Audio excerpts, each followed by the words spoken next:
And I've seen a lot of cops, I've seen a lot of lawyers pull out all the stops. I've seen a lot of children with their parents in their hands. I felt a lot of women refuse to understand. Well, I don't think I understand why we're making such a fuss.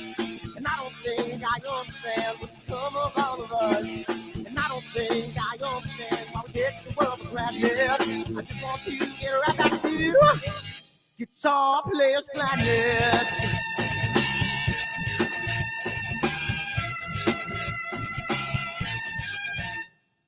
You see it in the papers, you read it every day. The riots and the fire going on in South LA. The muggers and the government, they're all wanting the same thing. They take you for your money, whatever else bring. And I don't think I understand why we're making such a fuss. And I don't think I understand what's come of all of us. And I don't think I understand why we take this world for granted. I just want to get right back to Guitar Players Planet.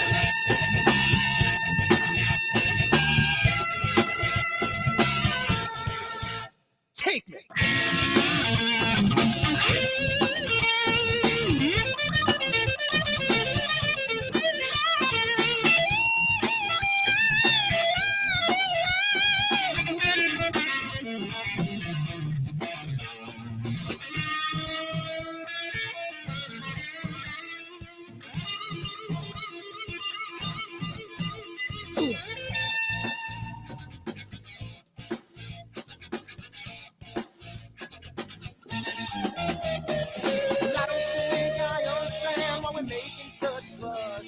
And I don't think I understand what's come of all of us. And I don't think I understand why we take this world for granted. I just want to get right back to Guitar Players Planet.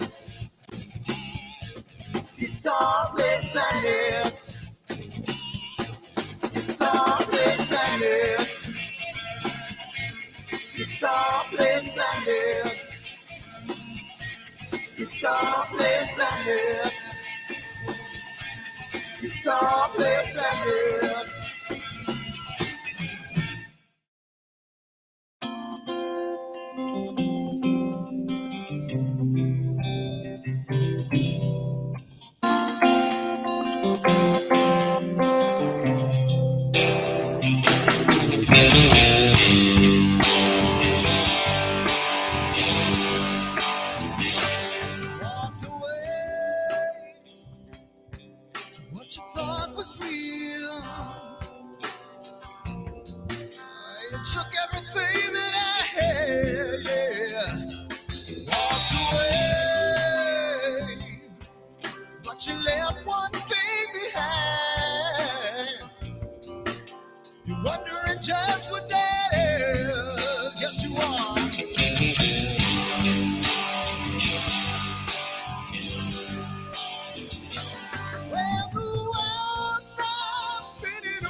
Down by the water, maybe I'm the sun, maybe I'm a daughter when the music man calls.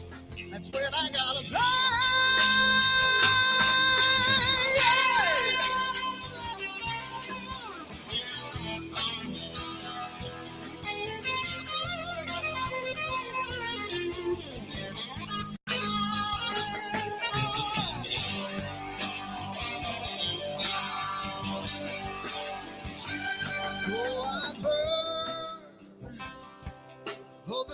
We never had.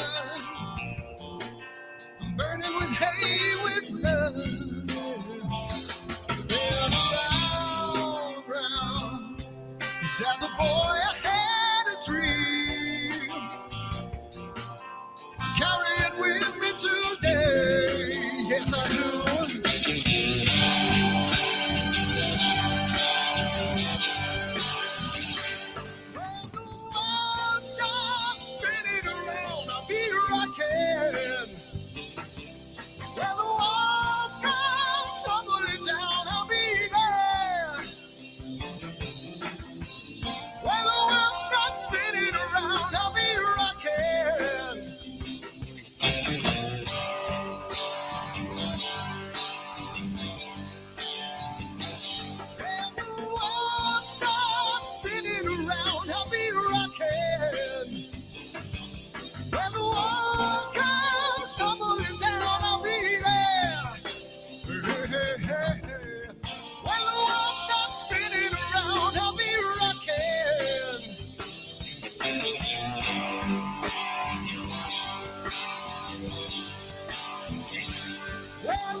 Sunny skies, the smell of palm tree air. Looking back, I could never feel fair. The way the music has touched my soul, the way that the South holds its control. But I've got a new way to choose. I'm gonna start running back to the lands of the new. Oh, na na na na na na.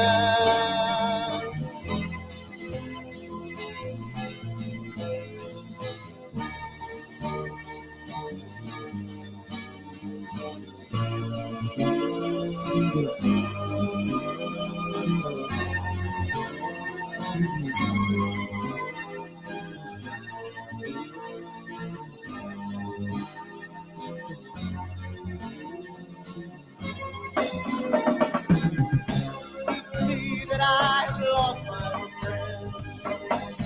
Like the sunset off the highway again. Then I get lost on a long summer day. I must go back before it's too late.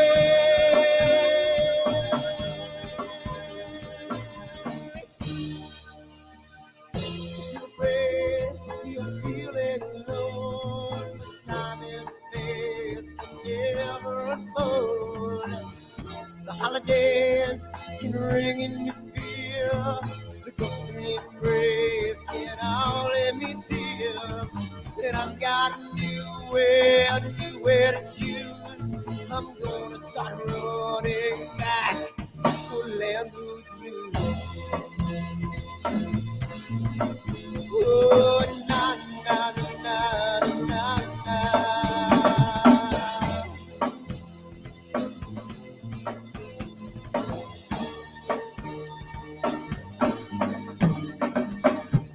Sitting at the lake, I'm feeling confused, but I had my guitar, so I played this blues. But I'm afraid, what might be true, that I might never come back again.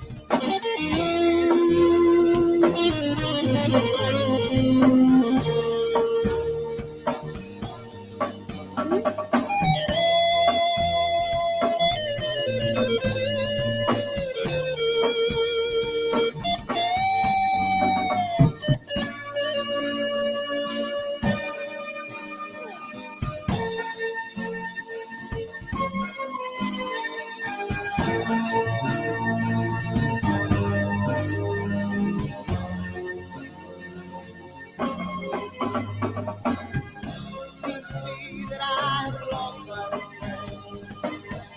Got the sunset off the highway again. Then I get lost on a long summer day. I must be back before it's too late.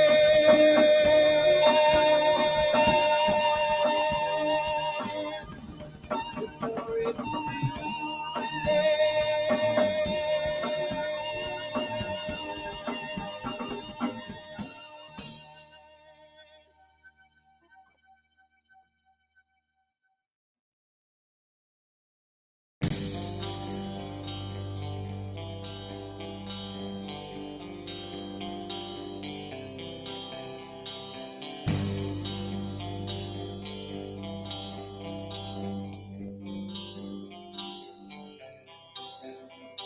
Someone to take me down at night.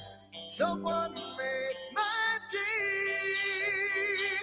New revelation fills my soul. Oh, I can waste away.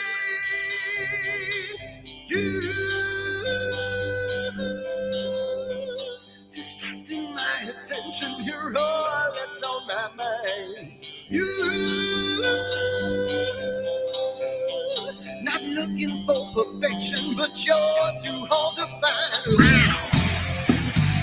Now the first night is coming, and I know what to do. You know that nothing feels sweeter than someone new.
Yeah, yeah, yeah, you. Oh, you. Yeah, you.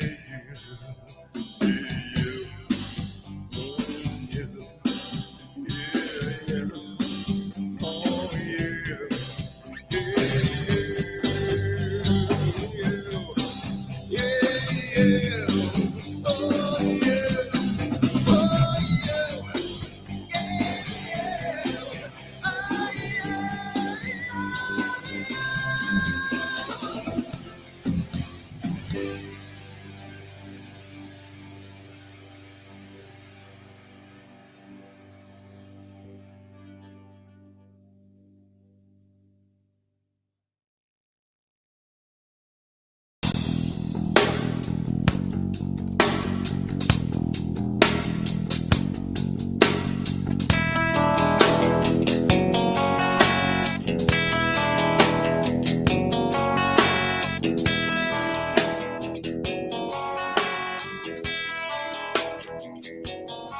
All right.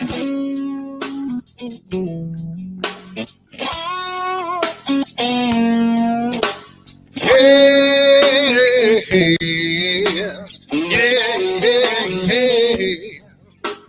Where did my color go? Got your head in the sand. You can't be in control using a powerful hand. I wanna be ya, I wanna see ya. Don't taste the kisses of hate. Don't try to tell me, don't try to sell me, don't try to say it's too late. You're gonna push me to the edge, back me in a corner, making me stand in your shoes. Push me to the edge, hide a little color, it's black and white and blue. Black and white and blue. Yeah. All right. Yeah.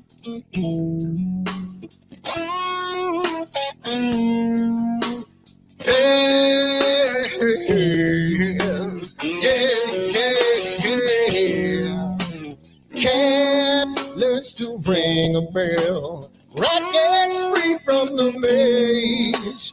We can be taught to love. We've got to learn a new way. I wanna see you, I wanna be you. Don't taste the kisses of hate. Don't try to tell me, don't try to sell me, don't try to say it's too late. Yeah, you're gonna push me to the edge, back me in a corner, making me stand in your shadows. Push me to the edge, add a little color, it's black and white and blue. Black and white and blue. Yeah.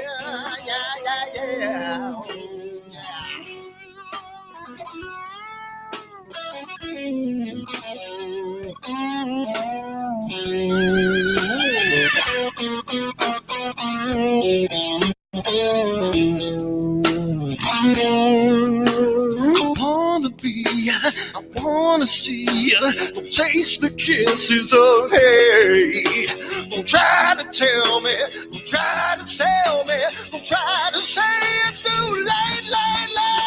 Push me to the edge, back me in a corner, making me stand in your shoes.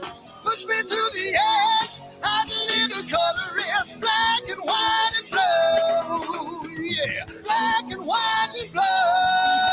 You're going black and white on the edge, back me in a corner, making me stand in your shoes.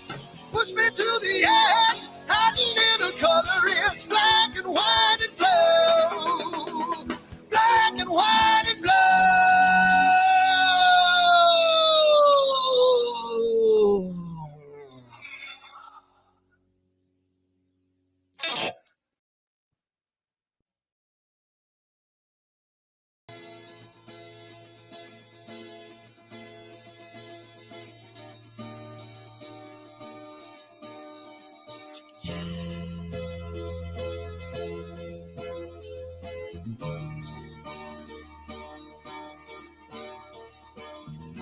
Sunny skies, the smell of palm tree air.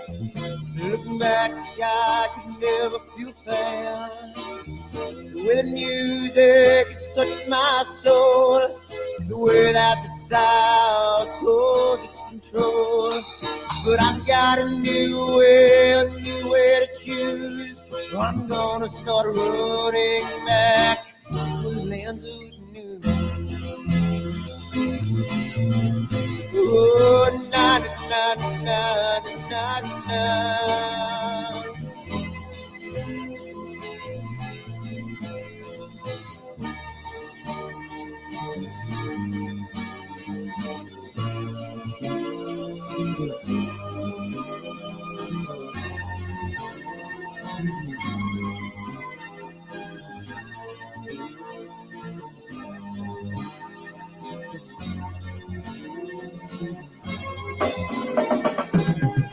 Seems to me that I have lost my old friend. Got the sunset off the highway again. Then I get lost on a long summer day. I must go back before it's too late.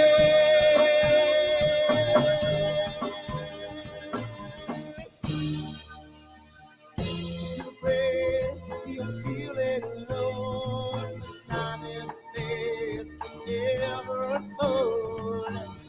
The holidays can ring in your fear. The ghostly embrace can only mean tears.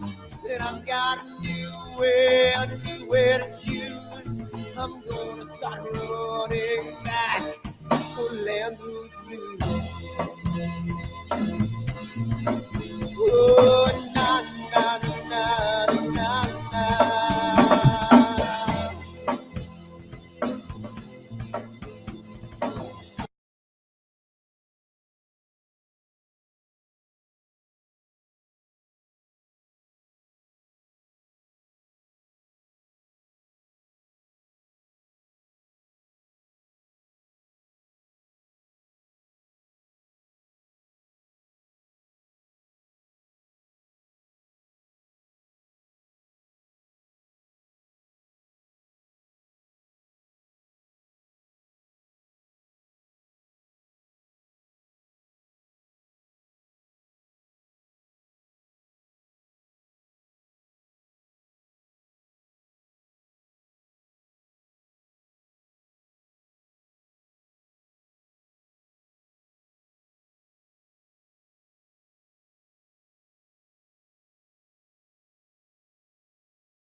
making such a fuss.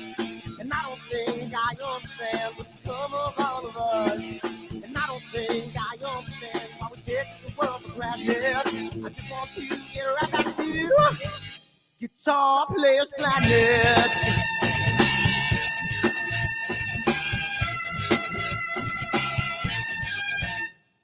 I see it in the papers, you read it every day. The riots and the fires going on in South LA. The muggers and the government, they're all wanting the same thing. They take for your money, I'm whatever else spring. And I don't think I understand why we're making such a fuss. And I don't think I understand what's come of all of us. And I don't think I understand why we take this world for granted. I just want to get right back to Guitar Players Planet.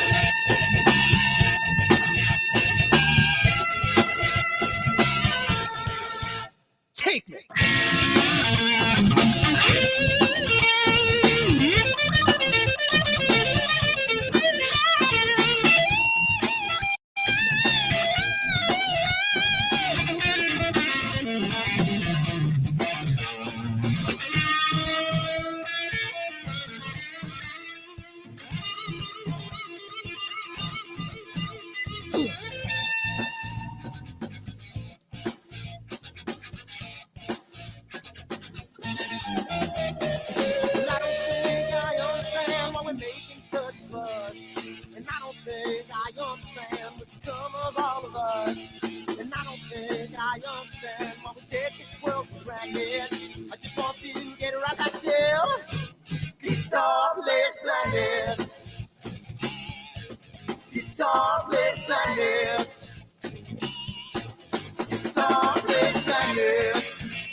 Burning with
again.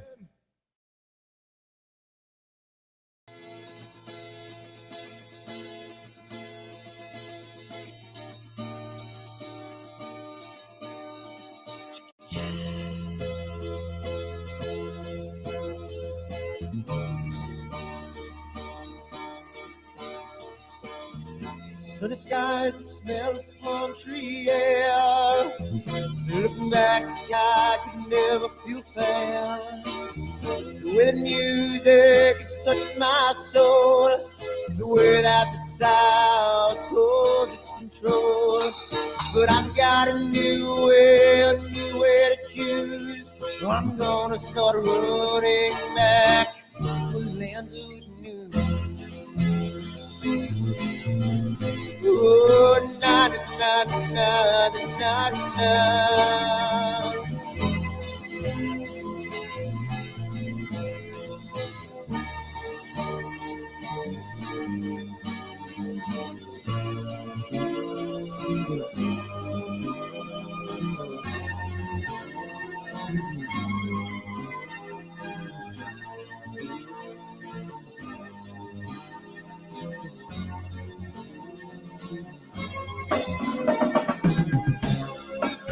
That I have lost my old friend. Got the sunset off the highway again. Then I get lost on a long summer day. I must go back before it's too late.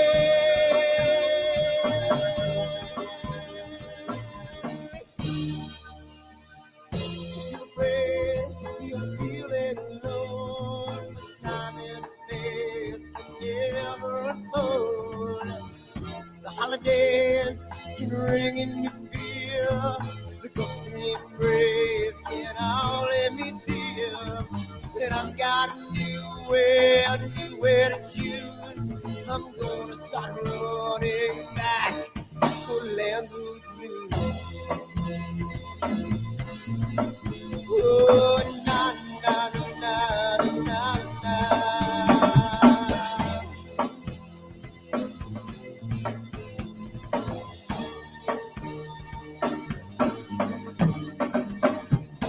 Sitting at the lake, I'm feeling confused, but I had my guitar, so I played this blues. But I'm afraid, the world might be true, that I might never come back again.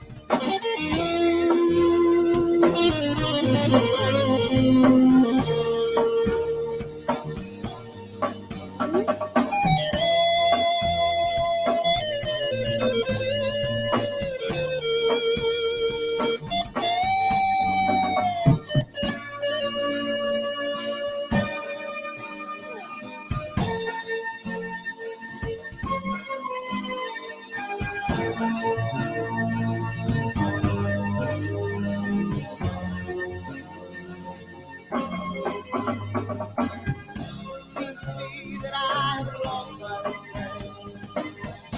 Got the sunset off the highway again.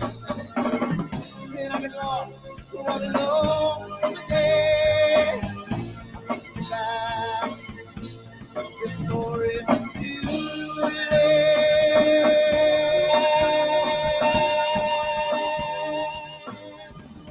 Before it's too late.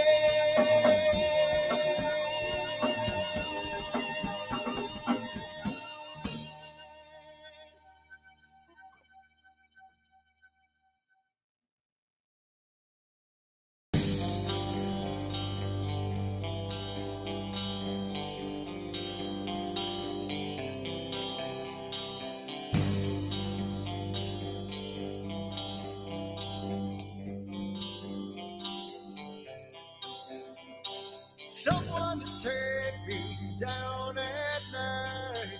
Someone to make my day. New revelation fills my soul. Oh, I can waste away. You distracting my attention. You're all that's on my mind. You looking for perfection, but you're too hard to find. Now the first night is coming, and I know what to do. You know that nothing feels sweeter than someone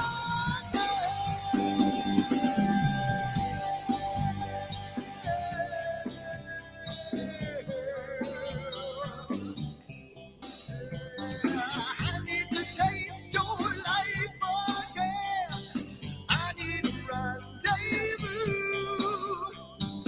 New revelation just fills my soul. Beginning and ends with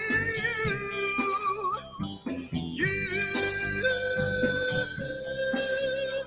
Distracting my attention, you're all that's on my mind.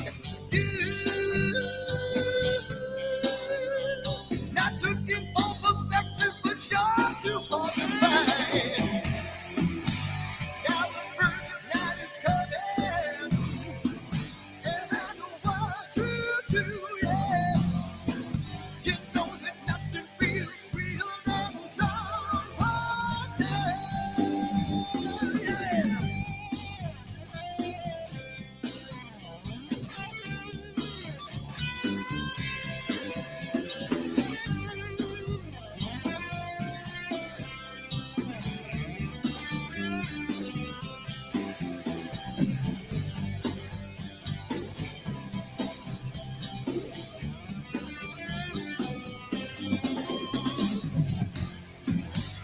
Now the first night is coming, and I know what to do, yeah. She knows that nothing feels sweeter than someone else.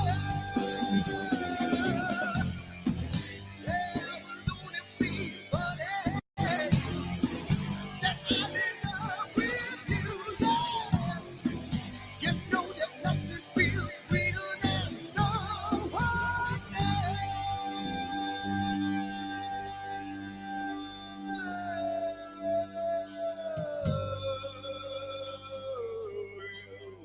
Yeah, yeah, yeah, you. Oh, you. Yeah, you.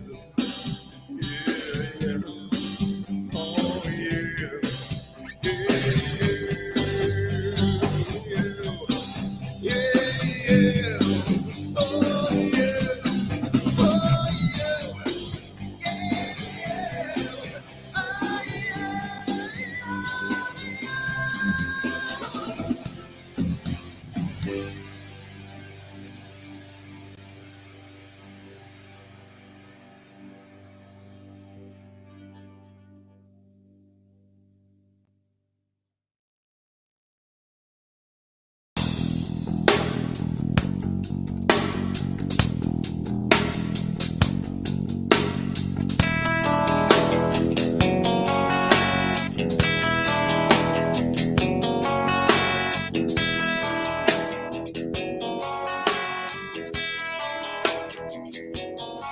All right.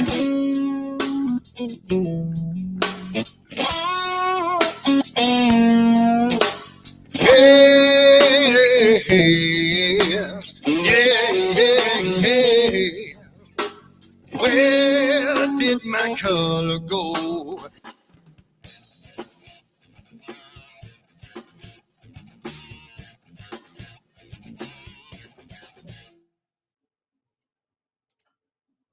All right. We finally made it. What's that? I hear beeping in the background. I think something's blowing up. Oh, you know, that's that confounded clock of mine that I think I told you about, that really it's like 10 minutes behind. It's more of a sentimental thing. So sometimes you hear a ding, sometimes you don't. So yeah, it's one of those ship strikes, and it's actually wound obviously tonight. Obviously. Yeah. Oh, yeah. You showed us a key the last couple weeks ago. Yeah. Well, you know, and I forget to wind it because it does have to be wound, you know, every day. And I happened to look at it yesterday, I think, and it was sitting right at the time it was. And I'm like, you know what? Now I don't have to go through the changing the the hands of it. You have to go through and wait, let it ding, and then go through and wait and let it ding. And it was Yep. right at that time. All I have to do is wind it, and we're good. But now it's falling behind again. We got a bunch of people in that. Dave Schaefer is in here. We got Tarek online. Apparently, we're second fiddle for Tarek because he's watching somebody else. Yeah. Oh no! They have a break for 10 that's- minutes, so he's gonna watch us, and for 10 minutes, and then go back to the other. So thanks a lot, Tarek. Anyway, Hogarth, how you doing? What's going on? Sean, what's going on? Mr. Sean Nielsen's in the chat. Yeah. Dylan for Bloodstone, and I saw Greg Meyer in there too. So welcome everybody. We are here, and Happy Friday. This is it's Friday, the end of the week already. That's crazy. That doesn't feel possible. I'm so glad. It's over. It's over. But until Monday. But yeah. Oh, yeah. Quiet you. Yeah, I know, dude. It's dreadful. I just found out. You'll know how this is. You know how this is. I got 9. I just found out today that I got to go into 2 stores and install 9 new computers in 2 days. In 2 days. Oh, no. In 2 days. Yeah. So are these are these point of sales or just Yep. Yeah, point of sale. Okay.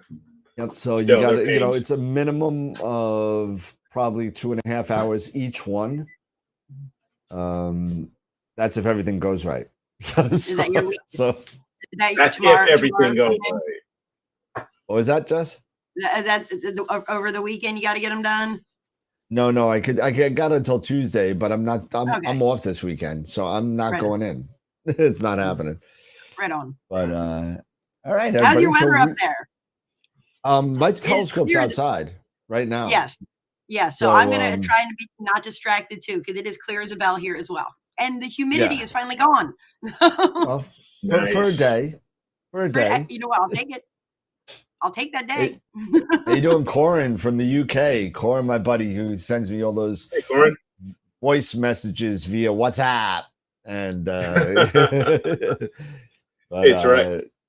Yeah. So tonight is going to be the first edition of our Getting Back to Basics thing that we're going to end up doing, and we're going way back kind of stuff, like looking with your eyes stuff, that kind of stuff.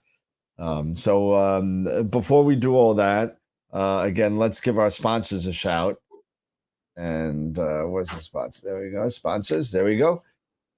So thank you to our main sequence level sponsor, Woodland Hills Camera and Telescopes. And for those of you that are watching that don't know about us, we give out giveaways all the time. Go to astroworldweb.com and you can sign up for all the giveaways. Our next giveaway is tonight, actually. We're doing a class, a Masters of Pixinsight Class. So definitely check that out. Next slide. If you missed it this year, I'm sorry to tell you it's over. The Prima Luce giveaway has come and gone, and the Eagle 4 has landed at its new home, and the gentleman that has it is sending us pictures and everything with it. So it's going to be pretty cool. Nice. And hopefully Prima Luce will not necessarily have a Black Eagle, but another giveaway coming next year. Right, Tom? Thanks. So and Camera Concepts, we got gift certificates for Camera Concepts, and we got a whole bunch of Optolong giveaways still coming up. We're giving away an Optolong giveaway every month until Thanksgiving. And our ultimate giveaway, Thanksgiving, some lucky person is going to get, and I'll show it on the screen, is going to get the SHO narrowband 3 nanometer 2-inch filter set. And that's retail about $1,000-$1,200 depending on when you get it. But that's an awesome giveaway. We have like over 100 people in the Optolong giveaway. We'd like to break 250, and that would be nice, at least for the SHO. So that is that. And then we got tonight, we're giving away our Masters of Pixinsight Class. And we're also giving away once a month a yearly subscription to IP for AP, which is an awesome tool. And it gives a lot of tutorials, not only for Pixinsight, but for Photoshop. And thank you to Craig Starks out there who put out an awesome video on the Discord channel on how to use layers in Photoshop. It's really making me want to go back to Photoshop because of the control that you have. So if you don't know anything about it, check out that video. And if you don't win the yearly IP for AP, just go buy one. It's good stuff.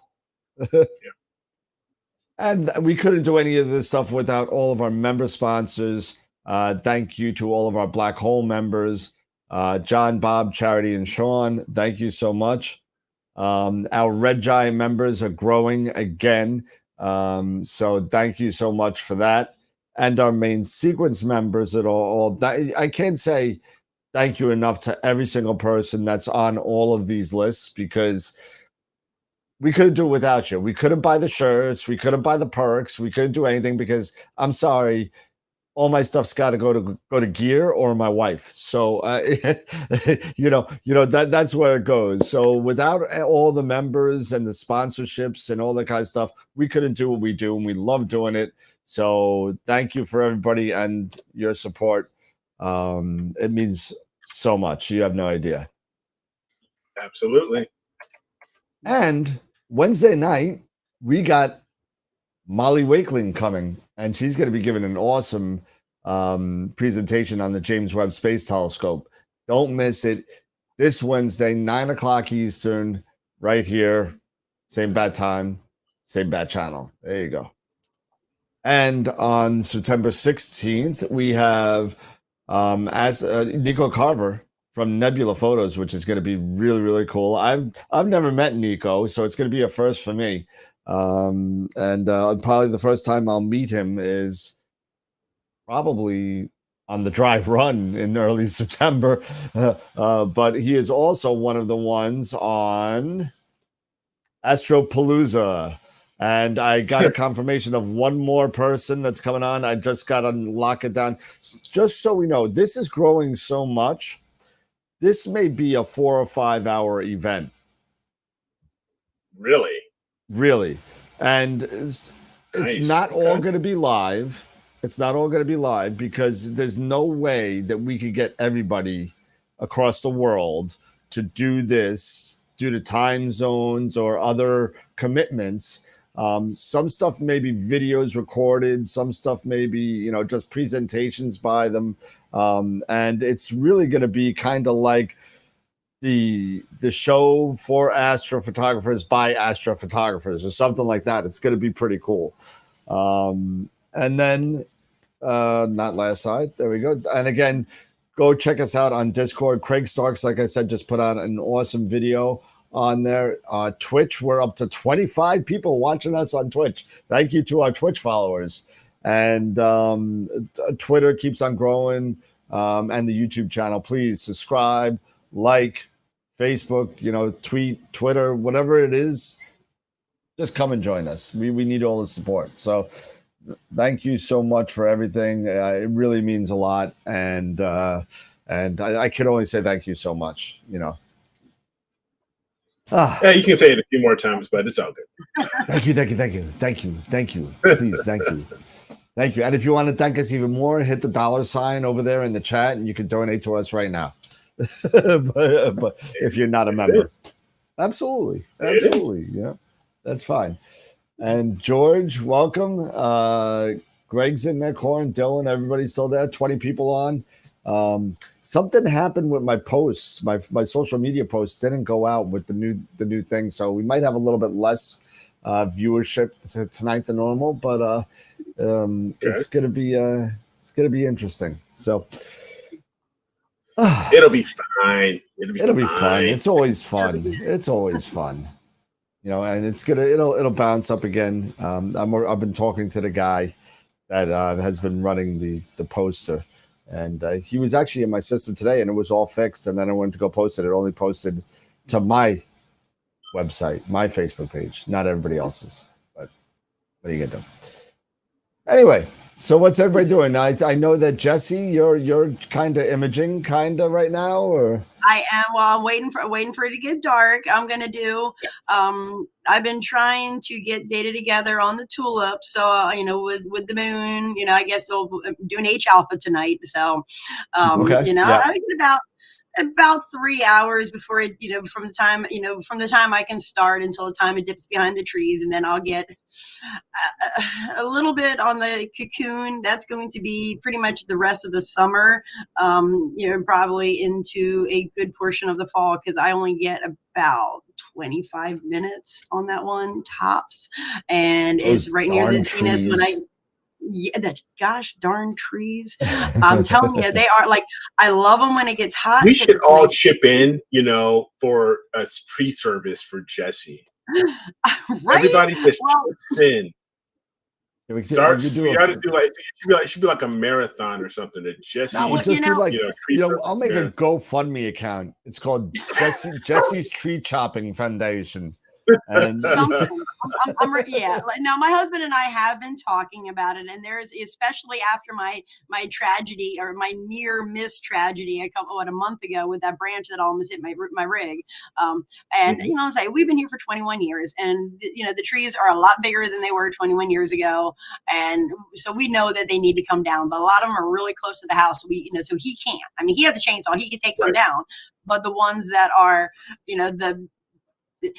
yes, he'll take some down for me, but I think what finally, hit it is like, what? We got nor'easter season coming up. We need to get some of these down, because they're going to crush her. We got a couple of house crushers, and that weren't, and that are now. And so not going to lie, it's going to be a win for me, so that, I'm like, okay, bye-bye, you're out of here. So there's a few of them that are slated for being gone as soon as the leaves come down from them. Then one particular, possibly a second one, and then there's another one in the front yard that's not really going to affect my imaging, but it just needs to come down. So, gotcha. But on that note, I've got to say, if Scott C is out there, I want to give a big shout out to him for doing me a big solid up at Cherry Springs, because as predicted, I had one heck of a time polar aligning, because it was like, wow, I have the whole northern horizon, and I had one heck of a time. So Scott C came up on me, and I heard, is that Jesse? I'm like, who recognized me 6 hours from my house? And he came up just as I was polar aligning, and I was having one a heck of a time getting Polaris in there. And he's like, oh, you're aligning. And he got me hooked up just right. So if you're out there, Scott, thank you so much, so very much. But yeah, no, that was fun. And I know you guys talked about that Wednesday, but I wasn't with you guys, so I just gotta say, like, I had an absolute blast up at Cherry Springs. That was great meeting Scott. Met some really cool people. I mean, the being my first trip there, like when I first got there, I'm trying to find the lay of the land, where to put my tent. And I did tent. And I will say, like, next time I am bringing a heated blanket. And my second night, I did throw some hot hands. You got to get the room over at the Millstream and just, spend the $80 a night and just do it. I had a nice little setup, though. I don't know if you stuck your head in there at all, but like I had like a little club. I did. I saw it. It was like a little house. It was nice. I had my air mattress. I had a little table sitting there. I had some little red lights wired up that are plugged in, so when you open it up, it's like all lit up already. And I even had like a blanket that I could set on the ground. So if I got tired of sitting on the edge of the bed, or like during the daytime, evening time, where I could sit on. Well, so it was my nice little, but it was cold. So I'm definitely bringing heat when I go up there again. So when I got there, I was more worried about finding a good spot, getting my tent set up, having it not blow away while I was trying to set it up. But as soon as I got my gear up, it was like all of a sudden everybody's like, "Hey, how you doing? Hey, how you doing? Hey, how you doing?" I mean, everybody was so welcoming. I met some. I wish I could remember everybody's names. I mean, but just everybody there was just amazing. I mean, I don't think, like if you make eye contact with anybody there, they're just like, "Hey, how you doing? Hey, how you doing?" And I jokingly had said like people need to have like a little name tag or a little something around their neck is like, my name is so and so. I'm from here. I drove this far to get here. This is how many trips I've been. This is my first trip, my second trip, my trip, and I do astrophotography, visual, or landscape. I mean, like those same things I said over. But it was so much fun. So anybody out there that's within driving distance, you got to get up there. I remember, Dan, the one young man that you were talking to that was doing astrophotography that started during the pandemic. Yep. I would say like teenager, young man.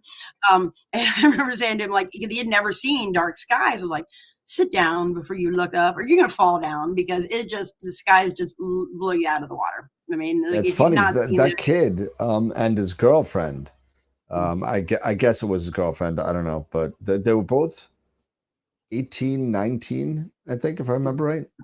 Somewhere like that. They were under 20, both of them. And, you know what the really cool thing is? It seems, at least from Cherry Springs State Park in June and our trip in July, I'm starting to see either I'm getting older or the field's getting younger. I'm not sure because, I'm seeing a lot more younger people at the star parties actually doing imaging that more than I've seen, well, since, the year before COVID, before it stopped.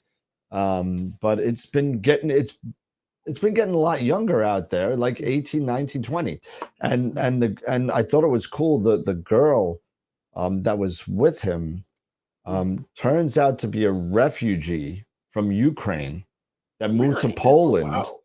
Yeah, that moved to Poland and got out of Poland, now lives in New York with this kid.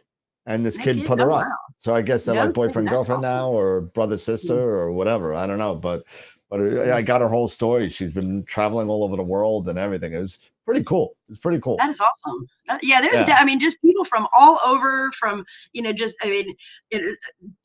different careers, different places, but everybody just comes together. And it was just, I know, and Eric, I know, I probably told, our viewers too, but like, I've never been to a star party.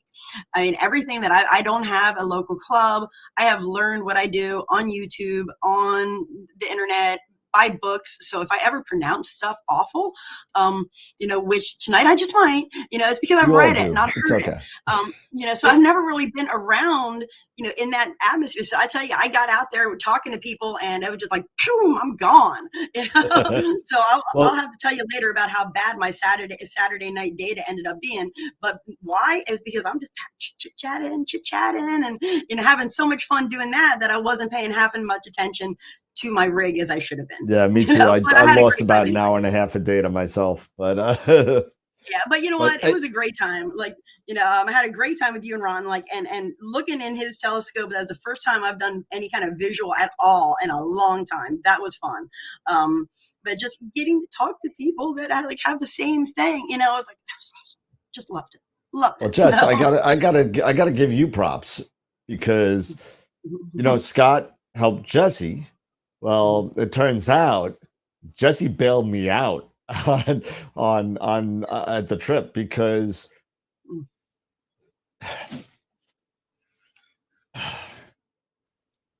I forgot this. There it is. It rolled under my chair for my second mount because I brought two rigs. I didn't have my counterweight bar. And Jesse, for whatever reason, was not using her AVX. And so this just happened to fit. So same shaft size. And so Jess lent me hers for the day and a half. And it worked out. Wow. Yep. out. I knew it was going to be a beautiful place up there, just, as far as just bar and stuff and using other, like when I was still, like I just finished setting up my tent and I was still getting my telescope set up. And the folks that were across from us, in the center of the field, the Delaware folks, which were like, oh, yo, Delaware, woo.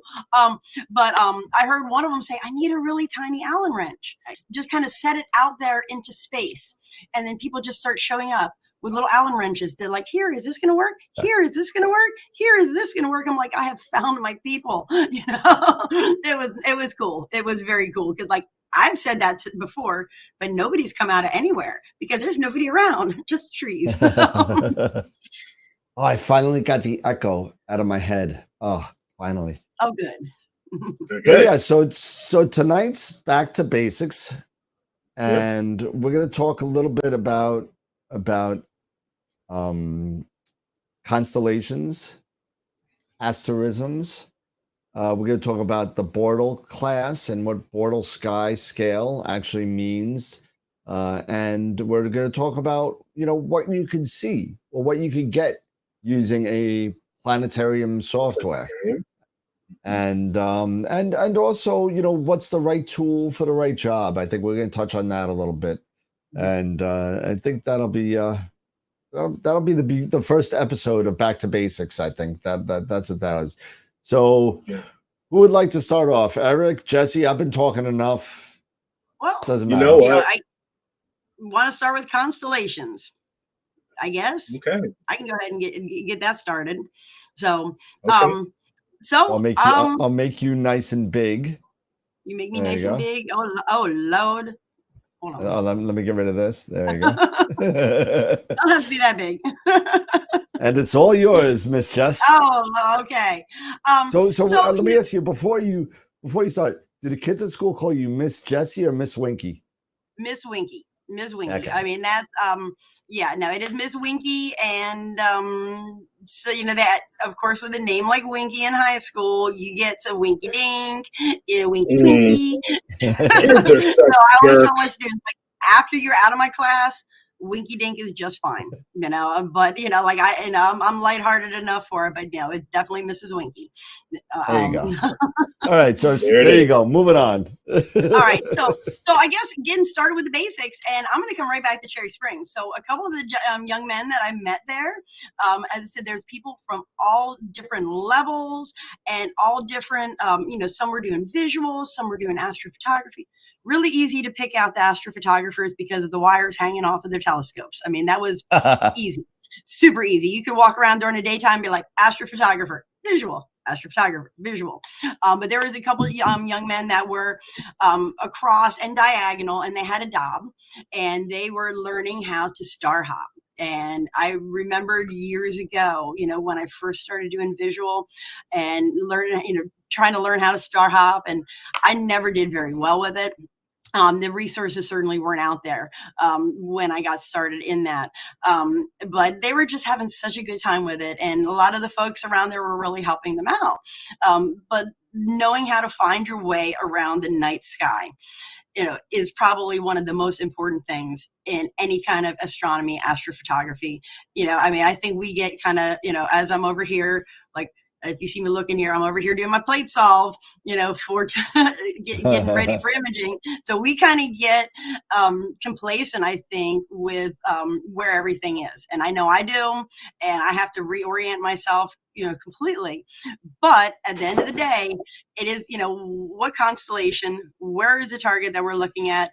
Is our telescope pointing in the right direction? So what is a constellation? So a constellation, there are 88 of them, and they make up the entire night sky. And, when you think of constellation, for example, if you think of Ursa Major, you're thinking of the Big Bear, but it's not just those outline of stars. It's the stars that are in it, that are around it. It's kind of like a city, I guess the best way. And when my students have asked me about it, I don't teach astronomy generally. I don't teach this level of astronomy, but obviously they know I do this. So, what's a constellation, Mrs. Winky? Well, it's like, think of it like a city block, all right? If you were to give an address to someone, and, try to give them directions to your home, I live at this location, I'm at, 1, 2, 3, 4, Main Street.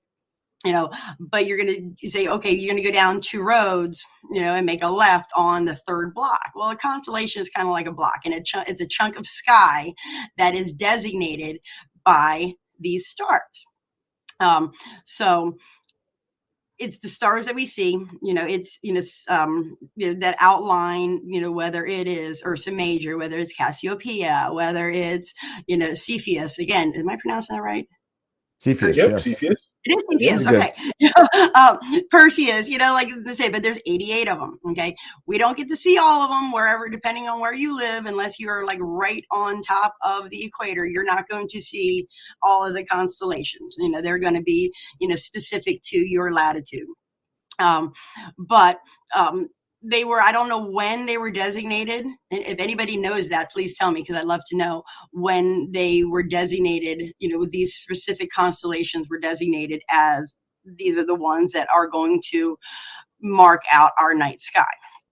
So within the whole thing with that is, from what I know, the constellations weren't all just set and said, hey, one day they were all put together. This is a conglomerate of information from throughout time. Well, I'm sure it was.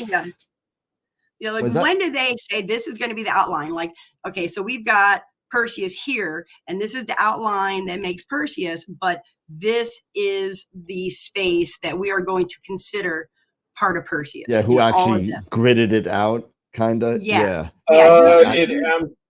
You know what? I'm betting, and I'm just taking a stab at this. I'm sure it's a lot of, the older astronomers, because a lot of these were named. There were quite a few were named by Roman astronomers. Yep. Greek astronomers. And Greek. Yep. So a lot of them were designated, and through storytelling and things like that. So I'm betting a lot of it was designated, through antiquity and just progressed on. Just like, for example, Gemini. Gemini, the most two popular stars are Castor and Pollux, and those were Roman twins. So stuff like that. Perseus is Greek hero. So it looks like the modern. I'm looking this up. I'm not. Okay, yeah, because that's what I'm kind of curious about. When they made that modern designation, and they said, you know what, we are going to delineate the sky into 88 chunks, and this is what it's going to be.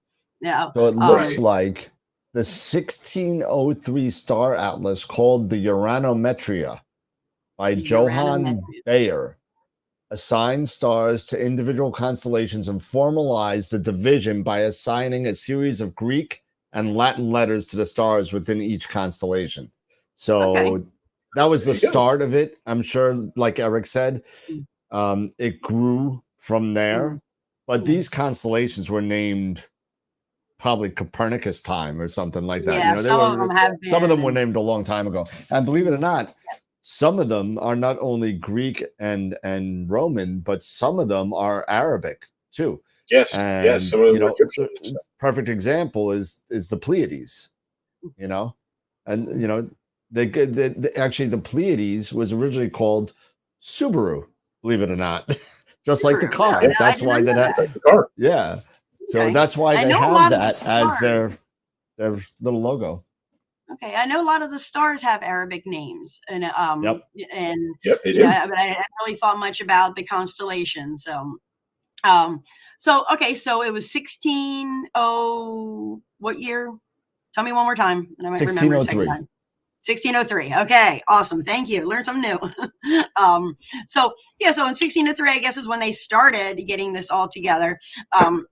But for us, knowing the constellations, is knowing what is inside of them. So, if we want to look at a particular target, it's going to lie somewhere within the boundaries of that constellation, not necessarily the outline of stars that makes up, the bear or makes up the twins or makes up whatever, but it's somewhere within that boundary.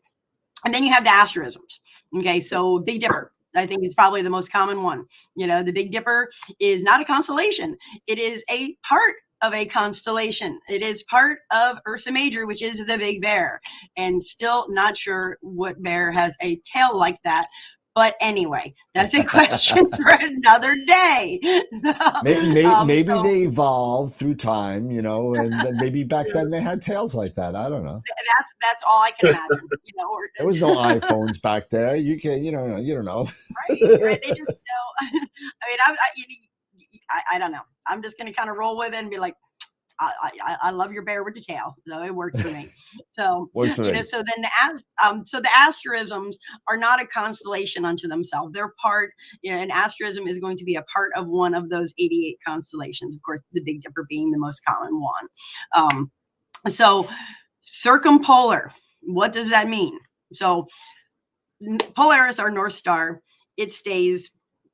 It moves a little bit. It's got a little bit of a wobble to it. You know, for my part, it moves just a little bit back and forth between a couple leaves, you know, and so I can see it like it'll be right Just now. to be sure, just, the leaves are what's moving, right? So well, it's pretty darn close. I'm going to tell you, it's pretty darn close to one of them. I'll show you the picture I took looking through my finder scope the other day, and it's like leaf and Polaris is literally like riding next to it. So it does kind of Nice. dip behind it a little bit, and I can kind of see it from behind the leaf. So yes, I have polar line with Polaris behind this daggone leaf. But anyway, so it wobbles a little bit, but to our eyes, it doesn't move, you know, very much over time, you know, over not a course of our lifetime. So because Polaris stays where it is, so I'm at 38 degrees latitude. It's about, you know, it's 38 degrees with 4 hands up from my horizon, right? And it just sits right there. And circumpolar means those constellations are moving around it. Okay. So over the course of the year, those constellations are going to move around it. So even these ones down here that I don't get to see, when they come up high enough, I will get to see them above the trees. So I will get to see Cassiopeia, you know, later on in the year. You know, I will get to see Cepheus in a little bit, Perseus in a little bit, you know, and so those are the circumpolar ones, you know. Then we've got, you know, what Draco is another one that I'm not really familiar with, because Draco is generally behind my tree. I'm gonna be honest, I'm cheating right now. Okay. I'm straight up cheating right now. The Big Dipper, the asterism Big Dipper. Big Dipper right now, I remember hearing, and it just popped up to me, like popped into my head just now, that you can tell the seasons with the Big Dipper, because I think in the wintertime, the bear's tail is hanging like an icicle. Did anybody ever hear something like that? Not I. I'm trying to remember. That doesn't So, mean like, it's not true. I know. I'm going to take a peek here, but like in the springtime, it's pouring out. Like it looks like the ladle is pouring out. In the wintertime, the tail is hanging down like a little icicle. And there is something else for the spring and the summer, or excuse me, for the summer and the fall. But I remember hearing that, and it always, you know, helped me.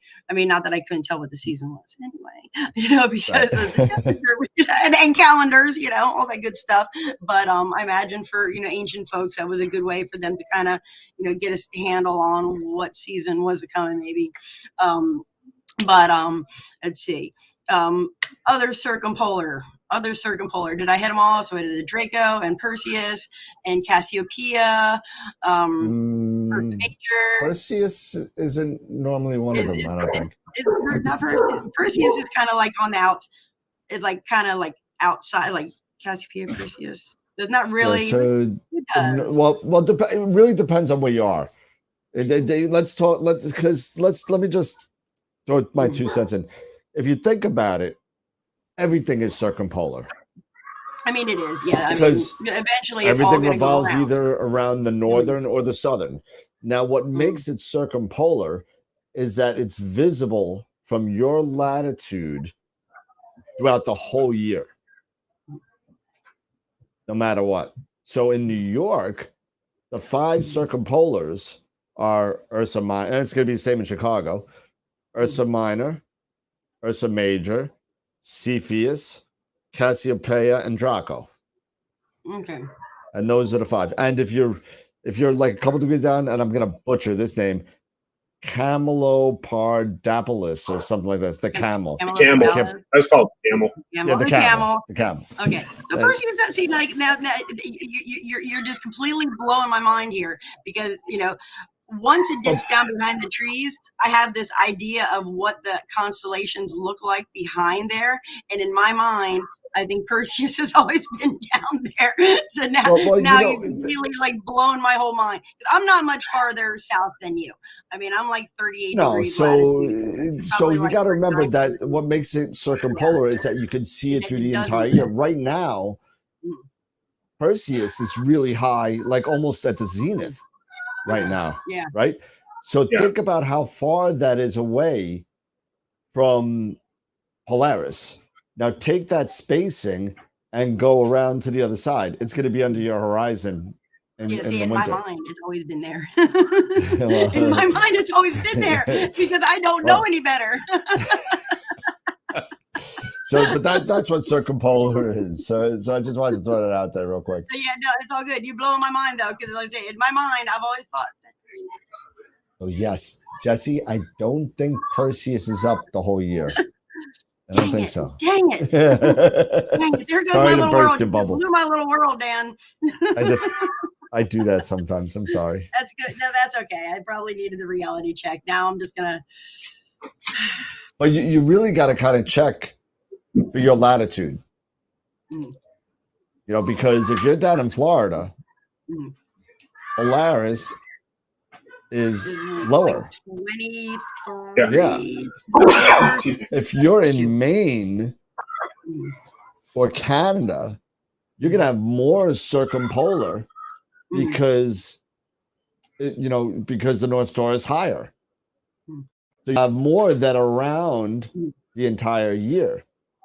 You see less of everything that we see, is more southern stuff. But if you were at the North Pole or the South Pole, every constellation would be circumpolar because nothing would set. Right. Yeah. That makes sense? Yes. I'm over here wondering why I'm Hey. I'm trying to do two things at a time again. I'm not good at multitasking, Dan. That's why you got to set up Nina, hit play, and just let it do its thing. or as Eric would say, the ASIR do the same thing. Just let it do its thing.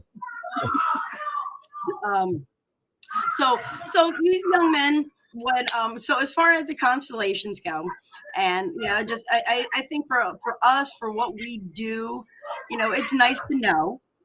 Obviously, it's good to know, but we do kind of take for granted, like how easy it is to get our telescopes to go to, and not really even need to know what constellation it's in. It's like, if I know that I'm going to shoot M20, I don't necessarily even need to know what constellation it's in. No. But it's good to know. It's good to know. It's good to have a general idea of the night sky. And I know these young men that I was talking about that had the job, they were learning how to star hop. And did you guys ever? I'm sure, Dan, you've been doing this for a million years. You probably did star hopping. Eric, did you ever learn star hopping? Yeah, I actually on the 8SC, I started just plugging in different stars as well as using apps, and I'll talk a little bit about that in a bit. And just started going, because there are certain stars that you kind of know. At least you may have heard of if you have, interest in certain types of, subjects like in science or maybe mythology and stuff like that. So I got kind of familiar with a lot of the different objects, right? Based off of what I learned, just learning from literature, like I said, Castor and Pollux, Perseus and Hercules and, Cassiopeia and Andromeda, and Regulus, and Rigel, and Orion, it was just, I got interested.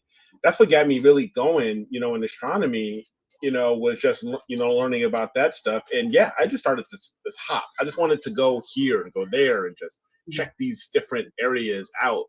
And then there were many times where I learned through star hopping that when my telescope couldn't do a go-to, and it would just warn me and say, hey, this is below your horizon, or this, that, and the other. You're like, okay, okay, I can't see that one yet, or I can't see that one yet, or so on.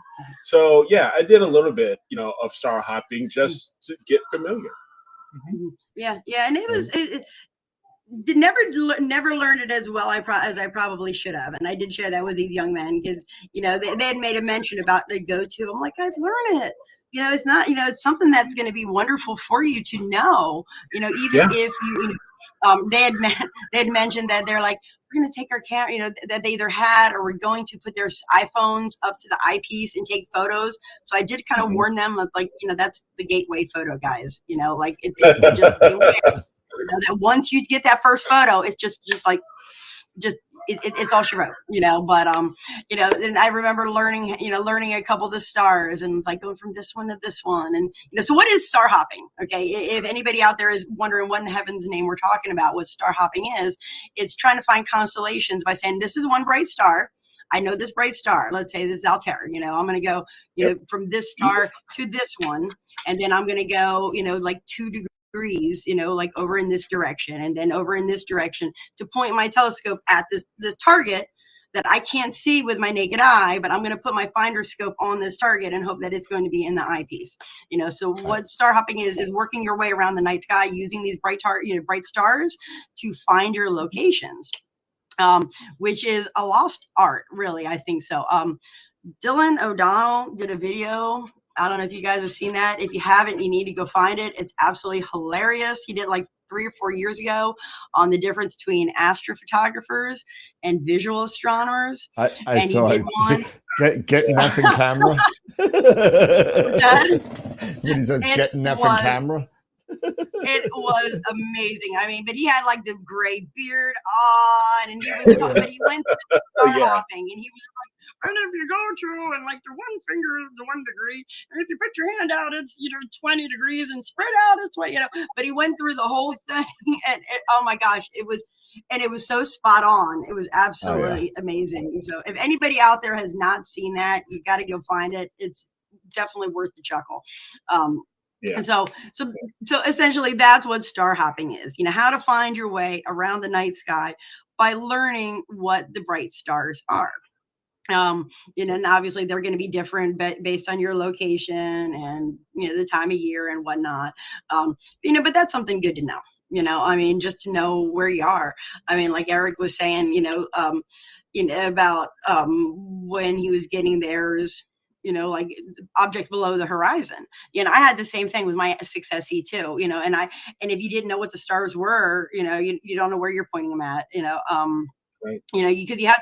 I remember with the 6SE, having to, when I went through the alignment, like the 3-star alignment, you had to know where a couple stars were. And like, it didn't always, like, if you put in the wrong star and you went to align it, it would go through the process, but you'd end up like pointing down, you'd end up pointing like, in the completely wrong direction. Like if you just happen to put the wrong star in, when it says, okay, I'm going to go ahead and I'm going to center this star and I'm going to go through the alignment process with this star. Well, the computer is assuming that what that star is and you're locking that one in, and then you go to another one and you're going to another star, another bright star, and you've said, okay, well, this one here should be Rigel, and I'm going to put this one in, and you lock it in, and now you've just told your telescope to go to the completely wrong place.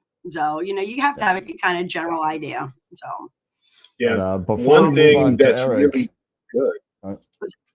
Sorry, go ahead. Yeah, I will say one really good thing when you're talking about, say, star alignment. Especially this time of year, there's certain areas or certain asterisms that could be helpful if you're just getting started and you're learning, the 3-star alignment. One really good asterism would be for this time of year. It's a summer triangle. Yep. Mm-hmm. And that is Altair, Deneb, and Vega. 3 very bright stars, and utilizing those for your, your star alignment.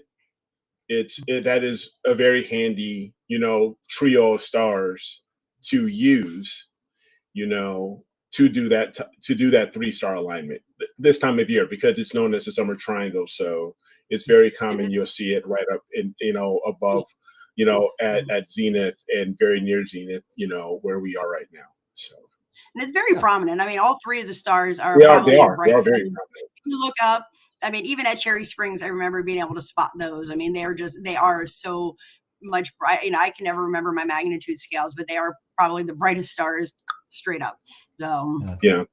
So but you know what the brightest? Well, what is the brightest star in the sky? The brightest star in the night. Well, I mean, in the night sky, is we'll see. Is it Sirius? It's Sirius. It's Sirius. It's Sirius. Yeah. It's serious. It is serious. Are you serious? Yes. I am serious. It is serious. Yeah.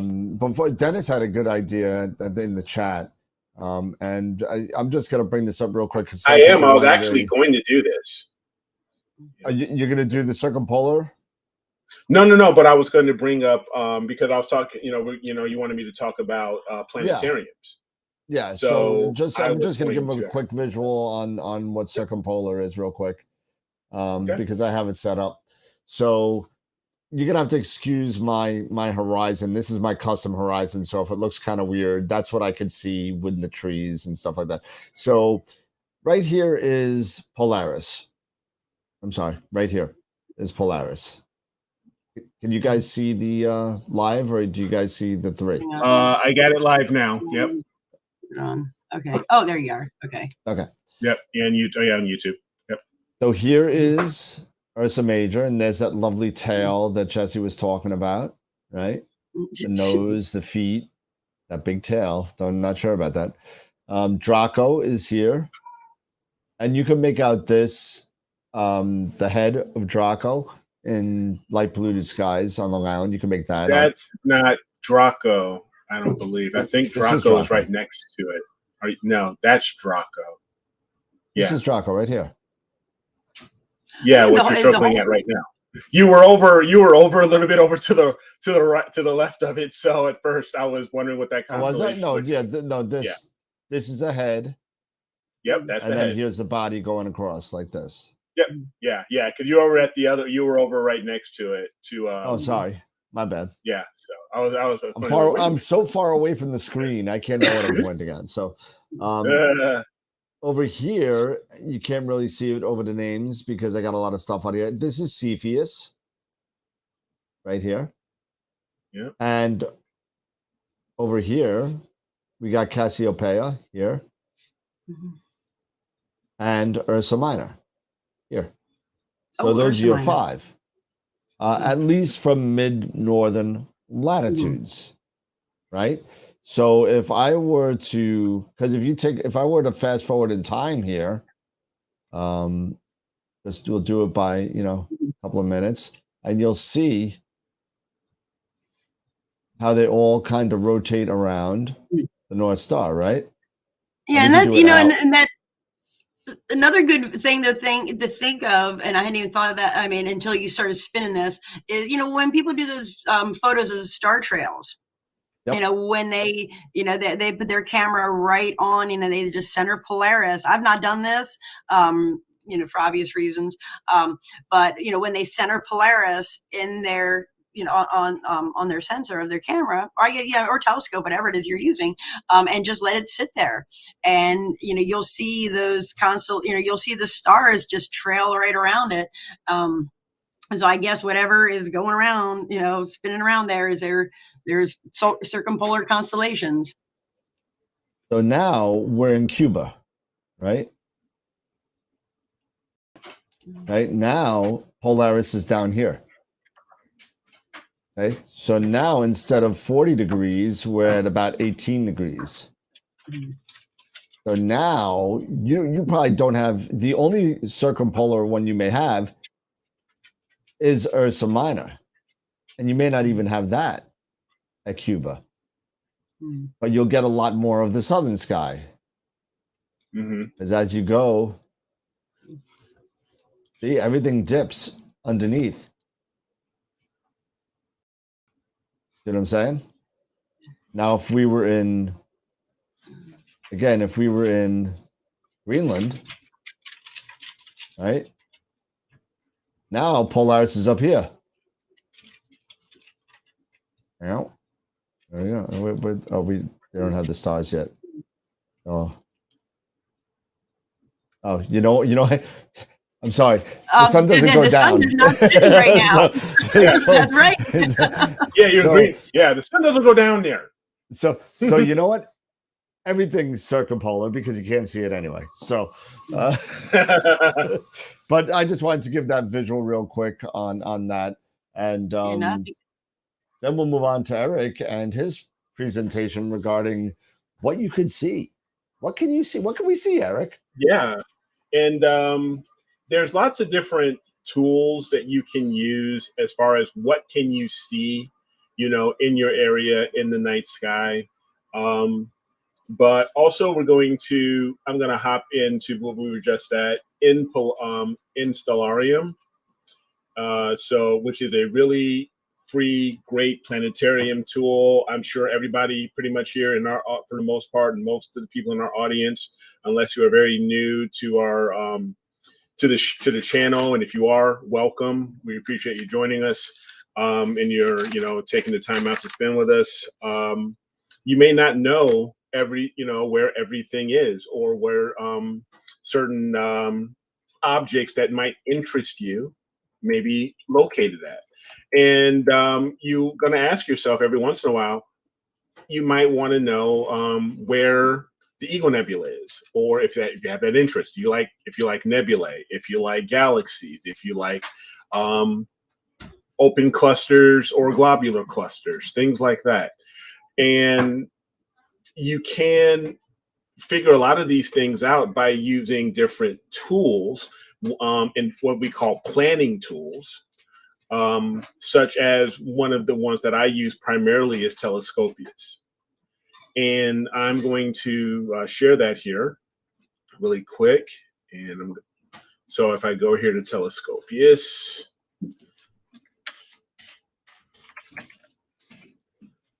okay, and I'm going to share my screen here.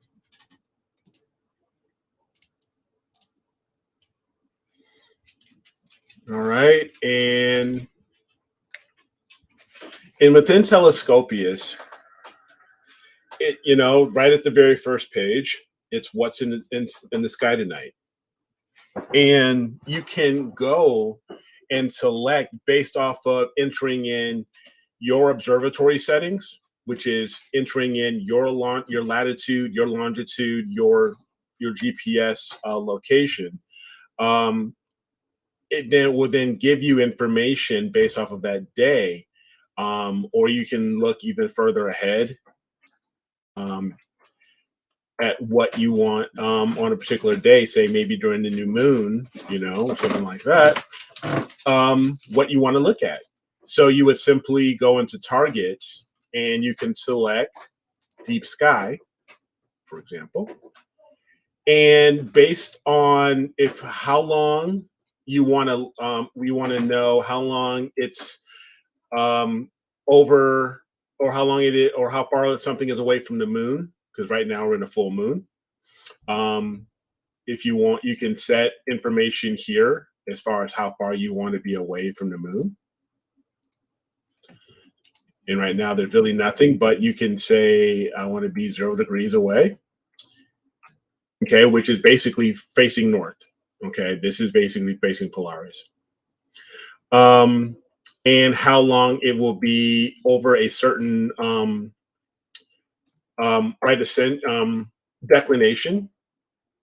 Okay, so you can say, I want to be, say, over on an average, maybe from the horizon, 20 degrees above the horizon, or maybe even a little bit higher, 30 or 35 degrees, and for how long. So this way you can begin to plan your imaging session. So you, for example, I would usually set mine to at least at a minimum above 25 degrees. And I would say for at least I would say at least 4 hours at the very least. And it will kick out information as far as the objects that it would recommend, as well as where they are as far as when it hit their transit point or their top point. So before they do their flips.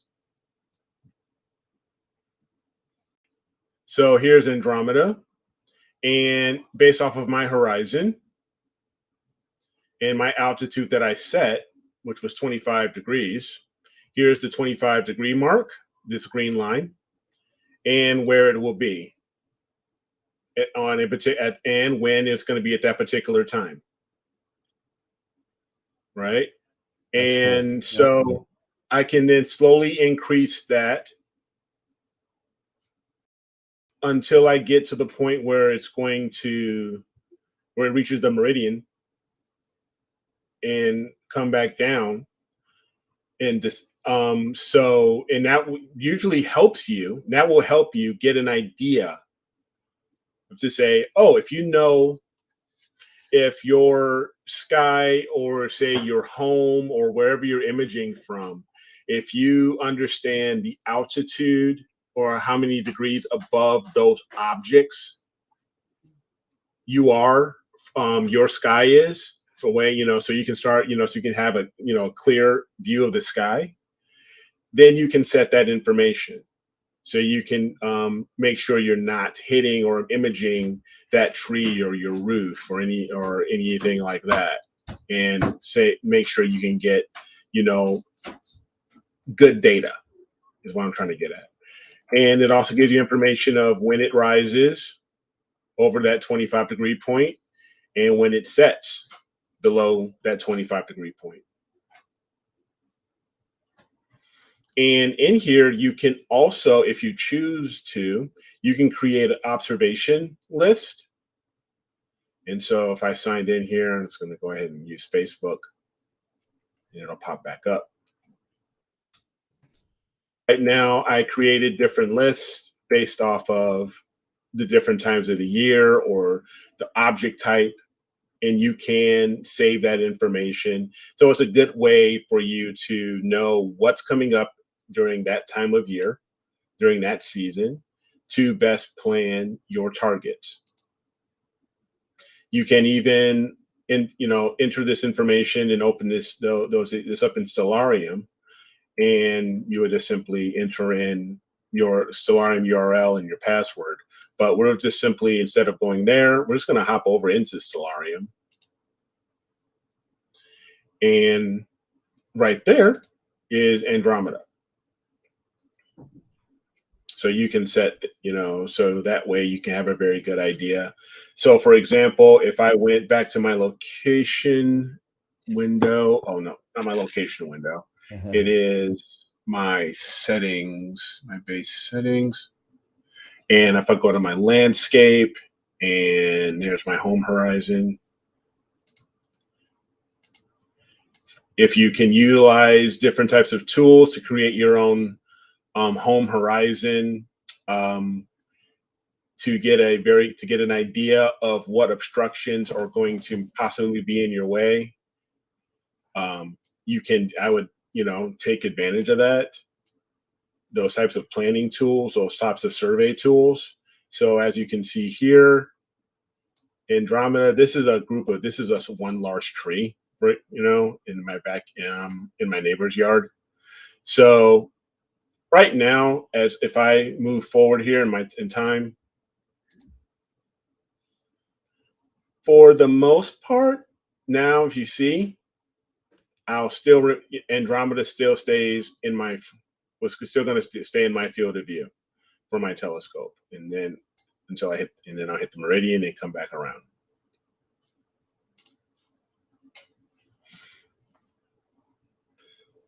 So these are, so this is one very good tool to use, because you can also enter in information such as your equipment, your astrophotography equipment.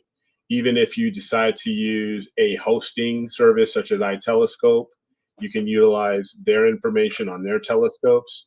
But I really like this because this will help give you a frame of reference and as far as how your field of view would look based off of your scope. And here's a few of my scopes, and the camera you're deciding to use. And this will also help you out if you ever want to do anything such as mosaic settings. But we're talking right now about as far as what's in the night sky. So this is a great tool to use to go and check out to see what is in the night sky. Of course, there's also, as I mentioned earlier, there is Stellarium, which will give you a very good indication if you set the parameters up to look at different types of objects. They can give you the information of, say, nebula and any other types of objects you want to look for in the night sky based off of your location. And you can take a look and see whatever's, facing south, as well as any other area in any other cardinal point. Another good tool that you can utilize is this guy, Sky Safari Pro. This is a handheld planning tool that you can actually download to your tablet or to your smartphone. And in here, it has a lot of the same information that Stellarium has. However, you can also, with this, if you do a search, you can click on and say, I want to see what tonight's best are. And tonight's best is a set of targets that are very common in the night sky, such as the double cluster in Perseus, Andromeda, and other stars. And this will let you know when it rises and when it sets, to give you a very good idea also on how to plan those targets. And as you can see, anything that's, gray, that's not valid as of right now, such as I love how orange. you have that in blue stacks. Yeah, Eric, pretty cool. Which app is that? Which one is that one? This is Sky Safari. Sky Safari. Okay, is that okay? Yeah. Yep, this is Sky Safari 6. And this one is when I first got started, this was and before I discovered Telescopius, this is what I used to help plan my night sessions, to go in and take a look at what's tonight's best and see what was possible and see what was not. And just to jump in while you're talking apps real quick, I've got an echo. Okay. Can you guys, are you guys hearing an echo on my end? No. Okay. No. And this is going to be more so for beginners. One app, and I had used this. I don't use this anywhere near as much as I had like years ago. But Star Walk, it's pretty basic. It doesn't have a lot of the targets and such in it, but it's really nice because you can hold that one up to the night sky to help you identify bright stars. So that's I don't know if this Sky Safari do that as well. Yes, it does. As a matter of fact, Sky Safari does that as well. You can point this up. For example, if I can bring this back, I don't know if you can see this here. Let me hide this for a second. You can actually, there's a setting here where you click compass. And if you were looking, this was your phone, you could actually, I'm manipulating my phone, and you can start looking around, and it will tell you, hey, if I'm pointing this way, hey, there's Arcturus. Okay. Or, and stuff like, where's Mercury supposed to be, or where any other, if you were planning on maybe doing any Milky Way shooting, You can say, oh, okay, this is right now. This is where the arm, if we were in, we were able to shoot the the arm of the Milky Way, which we are right now because we're outside of galaxy season. You could, start using that tool to help plan. Another great tool. Speaking of tools, as far as the night sky, and if you decided, if you have a DSLR and you want to actually do Milky Way, another great tool that you can actually download is Photo Pills. It is something you will have to purchase. Photo Pills is fantastic. And it's really good for if you're planning to do that Star Trails thing that Jesse was talking about. It's really good on how to kind of, not only see, you can frame things because you can do a virtual AR. Yes. On it, where it just takes a picture of everything around you and you can frame the picture. It's pretty cool. Mm-hmm. It is pretty cool. As an FYI, you can also do that same with Sky Safari. Sky Safari on the phone has an AR feature. Just to let anybody know who doesn't know that. That's true, yeah. If you don't want to spend the money on Sky Safari, there are lesser versions that are free. If you purchased a Celestron telescope, Celestron has their version of Sky Safari. It is, I believe, what is it? I believe it's called Sky Portal. Yes. And that's actually written by the guys over at Simulation Curriculum, the same people that do Sky Safari. Yes. So there are, and also for Stellarium, there is a mobile app for Stellarium as well. So you can download the mobile app for Stellarium. There are other planning apps that you can use, others such as there's one called Night Sky that you can use.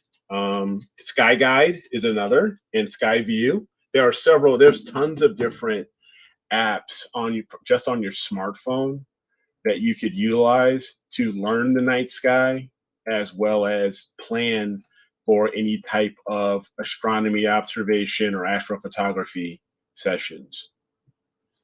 So I would highly recommend utilizing those. And I will say again, Telescopius, it's free. You can subscribe to the developer's Patreon account. I'm a subscriber, and to throw a little bit of a donation his way, because this takes a lot to develop, a tool such as Telescopius. But it is something that I personally think is very, very good for knowing what's in the night sky and how to plan for your astronomy or astrophotography sessions. Eric, I didn't realize just how many tools there were in there. I have that, I have it bookmarked and I get in there every so often, but I didn't realize just how much, how much was available within that app. That's very nice to kind of go over those little pieces. Yeah, absolutely. And even you can, if you even wanted to, you can even upload your personal astrophotography and have your own, into the gallery. So kind of like Astrobin, and share information there as well, which is pretty cool. There's other planning apps you could use, I believe, in other planetarium apps, such as Cirque du Ciel. Yep, CDC. CDC is one, which is very good. The one down in that Dylan recommends, and even Simon Lewis recommends, what is it called? Black Forest Skies. Yes, that's another. There's so many different applications. Blackwater. Yes, Blackwater Skies. Thank you. That you can utilize. But again, there are certain things that you will need to have some basic knowledge of. when it comes to certain applications. You will, learning the night sky, understanding your right ascension, how many degrees, your declination, how many degrees high, or below your horizon, above your horizon you should be, to begin targeting. So it's just, there are a few basics you will need to know before you maybe want to take advantage of some of these. Cool. Right. And I just want to throw out real quick, because I'd be remiss if I did not mention one of my favorite resources is Charles Bracken's the Astrophotographer's Atlas. Yes. Is that Yeah, what that's in the that planner. is? Yep. I mean, the imaging that planner. thing, the Absolutely. imaging. It's Yes. There's an imaging planner. There's two different ones. Yeah. There's an imaging planner, and then there's the Atlas. And I Yes. love that thing. It got saturated last weekend because I left it outside sitting on the chair when I was imaging. If you go to Charlie's website, the Astrophotography Planner, the Sky Atlas, the Deep Imaging Primer, but the planner, you can actually go to Charlie's website, or actually send him an email and give him your location, your GPS information, your longitude and latitude, and he will customize a planner for you. I actually took advantage of it. It was only $20, and I sent it to him, and it's very well worth it. But, to have that little piece of information there as well. But there's only one place where you could get an autographed copy of the planner and an autographed copy of the Sky Atlas. And you can only get it by getting on AstroWorldWeb.com and signing up for the giveways. So there it is. Shameless plug there. So hey, that sounds good. I just got like 2 or 3 days ago the 3rd edition of the imaging primer. Just because I'm hitting little roadblocks with my processing, and I'm like, hoping a lot of the processing I do, I'll go into and just look at it, and I know, that the 2nd edition is a few years old and just hasn't, Pixinsight has kind of rolled along, they've kept on moving on. So I ended up just getting that, and super excited to get, and that's already getting broken in and highlighted and marked up. But love Bracken's books. Love everyone, I never did get the imaging planner. Did one come out? Did one get put out for this past year? Not a new one as far. Yeah, so there was a second one that came out with this. This is a new cover. This is the 2nd edition. Okay, yeah. This one just came out. Okay. The other one has, I believe, the Pac-Man Nebula on it. Okay. I could be wrong on that. I'm sorry. My guiding just took it. Like, if I'm over here looking like somebody just, completely destroyed my guiding, that's just what happened. Like, it's doing that stupid thing again, and I don't know why. So pardon my sour face. I'm just over here eating jelly beans, trying to feel better about things. Hoping it'll level out. Yeah.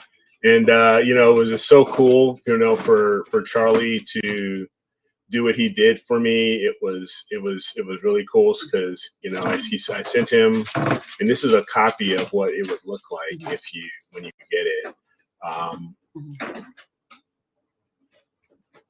Yep. It looks like this. Nice. Let me expand here. And he will customize it. It's a custom one for me, based off of, like I said, your GPS location. And it was kind of cool. He even said, custom edition for Eric Watson, which I thought was pretty, that's so awesome. It's pretty sweet. Now, how do we reach out to him? Is it just on his website? You can email him at deepskyprimer@gmail.com. So that's how you can reach out to him via email. And because I've not gotten a primer, and that would be the perfect way to do it. Yeah. Yeah. And this right here, it gives me so much information, especially here in my area, what's good for me. The objects that are ideal in my latitude, such as Lower's Nebula, the American Nebula, and so on. So yeah, that's kind of awesome. yeah, I mean, I've been impressed with the books of his that he's put out. So yeah, anybody out there, if you're on the fence, get the books, but I like that. I really like that he can customize that for you. And I think I remember right after he had been on the show, you had mentioned that you had emailed him, and he got back to you pretty quickly, didn't he? He did. He got back to me the next day. He got back to me the next day, and he said he got my email, and he acknowledged that he got the $20 in his to his PayPal, and within I think 2 days, with like that following day or 2 days, then I received the email with And you can keep on custom. scrolling through that as you're talking, because I'm loving looking to see when I Yeah, got this third edition of the imaging primer. I know that's available digitally, and I kind of went back and forth. There was like an extra chapter that was available if you bought it digitally, but some things I just like in book form, and this is one. Yeah. If I'm doing imaging, if I'm doing processing, I'm on the computer. I want something physical that I can kind of look at and mark up, and I don't want to have another. So I kind of obviously opted to go with the paper copy of that one. But I'm really liking what I'm seeing with it. This is kind of cool. Yeah, and it's really cool how it gives you, like for example, the Seagull Nebula, when it's the quality imaging hours are the ones that are shaded, as far as those time moonless hours, but because those are the shaded areas. If I zoom in here a bit, those are in shade, and it gives you the different dates, as well as around for my time is probably peak. It's going to be starting, maybe in December, late November, early December. So that would be a great resource for somebody who's trying to build up, those resources. They don't, maybe just getting started, maybe don't have an app, maybe have an app or two, or have a basic book or two. That would be a great place for, because it is tailored to your location. So, yes, and I really appreciate, like say here, it gives me information on this year, next year, and 2024. Okay. Oh, wow. Okay. So 3 years worth of information. So, which is really awesome. I might get off and end up ordering one. So like I said, for $20, can't beat it. There's not much you can do in this hobby for $20, Eric. So like $20. No, there is not that's many. Like a bargain. There's not many things you can do. So no. Definitely something you want to consider. For sure. Man, a lot of information. I didn't think we were going to be an hour and a half in and be where we are. Oh my gosh, we surely are. Yeah. Holy moly. One thing for Charity. Charity was asking, she was trying to find she's still on her hunt for the unicorn of telescopes. And again, Charity, it's not out there. No, it's not. It's not out there. And I would even say, and people can agree or disagree with me on this, but in my opinion, the closest thing to the unicorn would be a Schmidt-Cassegrain. And the only reason I say that is because of the versatility of the Schmidt-Cassegrain. Because you can go F2. If you get a night owl, you can go F4. You can go F7 with a reducer, or you can go full F10, or you can use it for planetary and go a little bit deeper. So it's not the true unicorn, but it is very, very versatile because you can utilize different focal ratios. You can utilize different tools and have that one optical tube assembly, but get accessories such as a hyperstar, or a focal reducer, and if you want to do planetary, if you ever get into planetary, getting Barlows or Power Mates, and being able to do those things. But beyond that, I don't know what do you guys think as far as what would be something as close to a unicorn type of telescope. You know, you guys definitely know your gear. way more than I do. And I mean, but I can't, you know, I think, Charity, I think you just need to accept fate that there's going to be more than one telescope in your future. Just jump down the rabbit hole. Just do it. Yeah. Get that smaller focal length one to get started, and expect to Yeah. have a big brother or sister for it in the future. I swear, Yes. I look Yeah, at it. exactly. Yes. Yeah. You know, and it, But you know, because with the Schmidt-Cassegrain, I mean, it's going to have a lot more focal length. So the learning curve on how to, you know, learn how to do the astrophotography is going to be harder. it will. I mean, It's going to be harder. and that's because you had the 8, I had the 6, and that was, I mean, even the 6 was rough. Like I had a hard time with the 6, and if I had stuck with that, if I hadn't just kind of said, you know what, that's it, I'm going to go ahead and just do what, you know, I probably would have been, you know, there's enough frustrations that we have in this hobby, even knowing, I think sometimes, and please don't, you know, Charity, don't be discouraged by this. Just, it's a wonderful, you know, that's, you know, it's not, you could do it. You could absolutely do it. You could, you know, get that higher focal length and just, you know, work through it and do it. And it's absolutely possible. I know there's people out there that have done it. For myself, I would never have been able to. I would have gotten so frustrated that I would have ended up just, you know, it would end up collecting cobwebs. So. Yeah. And here's a recommendation. If you decide to go down the Schmidt-Cassegrain rabbit hole, I personally, just getting started, would not recommend this. Don't. Your first telescope. You know, I would say start out with a wide, you know, a small refractor. However, if you just want to get one scope, and hopefully it's the one scope that rules them all, you know, little Lord of the Rings there. I would definitely start out purchasing a focal reducer and starting out using a focal reducer, simply for the fact of things are, you know, it's slightly faster. Okay. And you do have a wider field of view, so you can be a bit more forgiving.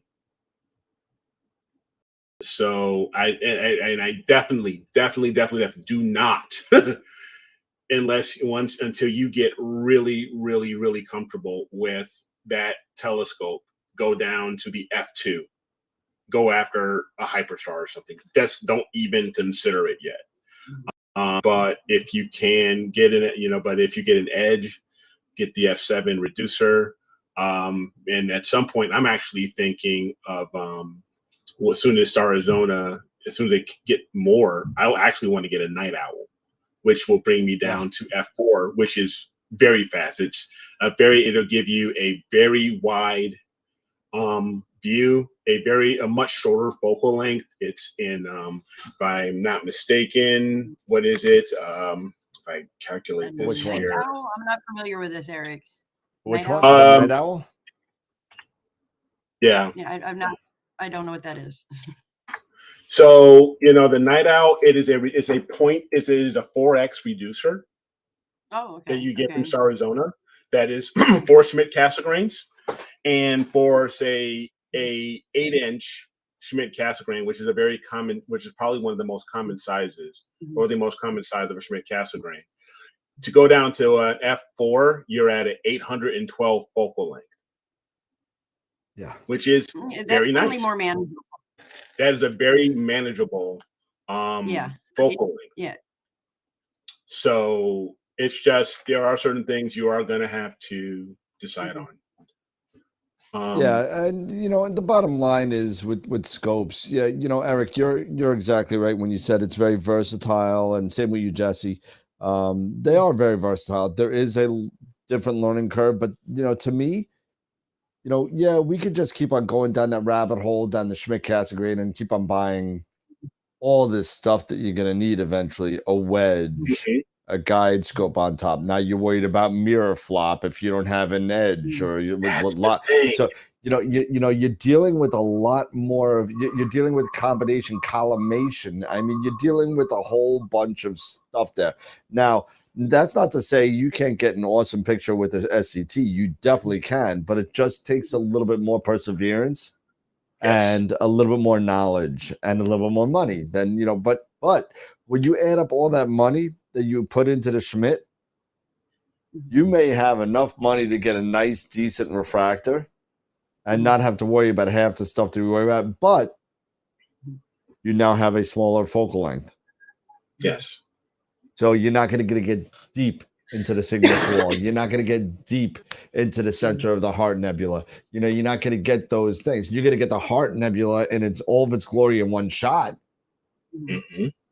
Unfortunately, without the aid of a reducer like Eric is talking about, you're going to need that. Or you still won't. You still may not be able to do it because it's still going to be too much. And if you're just getting started, though, I mean, there is so much that, you know, and that's something when I got the 127, and that's 952 millimeters of focal length. Yep. I was kind of like, I went from 350 with the 70 millimeter. I went to 350 to 952. And I remember, you know, like just feeling like, I'm like, I need to just go big or go home, you know, like I need to just get as big as I can, and which turned out to be as much as I could afford at the point. So that kind of was, you know, that was as big as I could go. So, but I do remember having like, you know, the aperture regret, like maybe I should have saved and got a little bit bigger. But you know, honestly, there is so much out there, and even as limited as I am in my yard, there is so much out there to look at that I'm missing out. Like, I'm like, oh, I just need more focal length so I could get this. There are great targets, you know, at 350 millimeters of focal length. There are great targets at 952. And it's enough to keep me, gosh darn busy, you know. So, you know, while you could certainly get more focal length and you have more targets, you're also losing some targets too, you know, because like when you get so much focal length, you're not going to get all Andromeda. You're not going to get, you know, all of M42. Yes. You're not going to get, so you're getting some targets that are, you know, going to be much smaller, you know, you're going to be able to get them, but then you're missing other ones. You know, you're not going to get the Pelican. You're not going to get the North American Nebula. You're not going to get, you know, all of the Cygnus loops. So, you know, it's kind of, you know, so I guess it could go in either direction, you know, so. Yeah. And again, like I was mentioning, Telescopius, if you utilize, you know, these types of planning tools, you can enter in information such as, you know, that scope and whatever cameras you're going to use. And there's my puppies. There's the herd. And you can then get some really good ideas for the different on how far or how deep something's going to fit, you know. So if I can, I'm going to share my screen here really quick so I can give an example here to go back to Telescopius. And here is Andromeda, okay? And with Andromeda, and I'm using, for example, I'm using my Schmidt Cassegrain. This is an 8-inch, and this is at f2, a 0.2, so it's at f2. So I'm at 406 millimeter. There's Andromeda, fits really well. However, if I was using a Night Owl, which is 0.4, and you can just slowly start increasing your, you know, that Barlow or that reducer to start getting an idea of how that target is going to fit. So, and there's F7, which is the usual 7x reducer for an edge. So you've got the core, that's it. And if I, you know, killed it and I was at straight F10, there you are. So this will give you some ideas on, even if you aren't ready to buy a telescope, but maybe you have an idea of the type of telescope you're interested in buying, you can put that information into here as part of your as part of your My Telescopes, and maybe a camera you have in mind. Maybe there's a certain type of camera you have in mind that you want to maybe thinking about purchasing. And utilize this to get some ideas on if there are certain targets that you are interested in and that you're after. This is like if I'm using my rope pen. It can give you an idea of say, okay, I'm okay with buying that optical tube assembly, or you know what, maybe I should just stick with a refractor or something like that and just go there, because here's my FLT91, which pretty much gets all of it, for the most part, unless I reduced it, went to an 8-inch with a 0.8 reducer.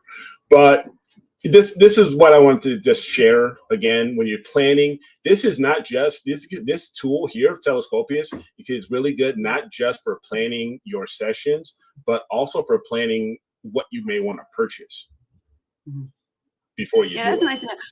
That is nice. I really did not realize how full, how many features were really in there. Yeah. I know when I was looked at 127, I got on Astrobin and I wanted to see like, okay, what I remember punching my camera in, and I know that was at that time when like everybody kind of got a free year's membership, and I spent a lot of time on there, and I haven't been on too awfully much. But like, can you still get on Astrobin without a membership and like search up stuff? Yeah, you can still do that.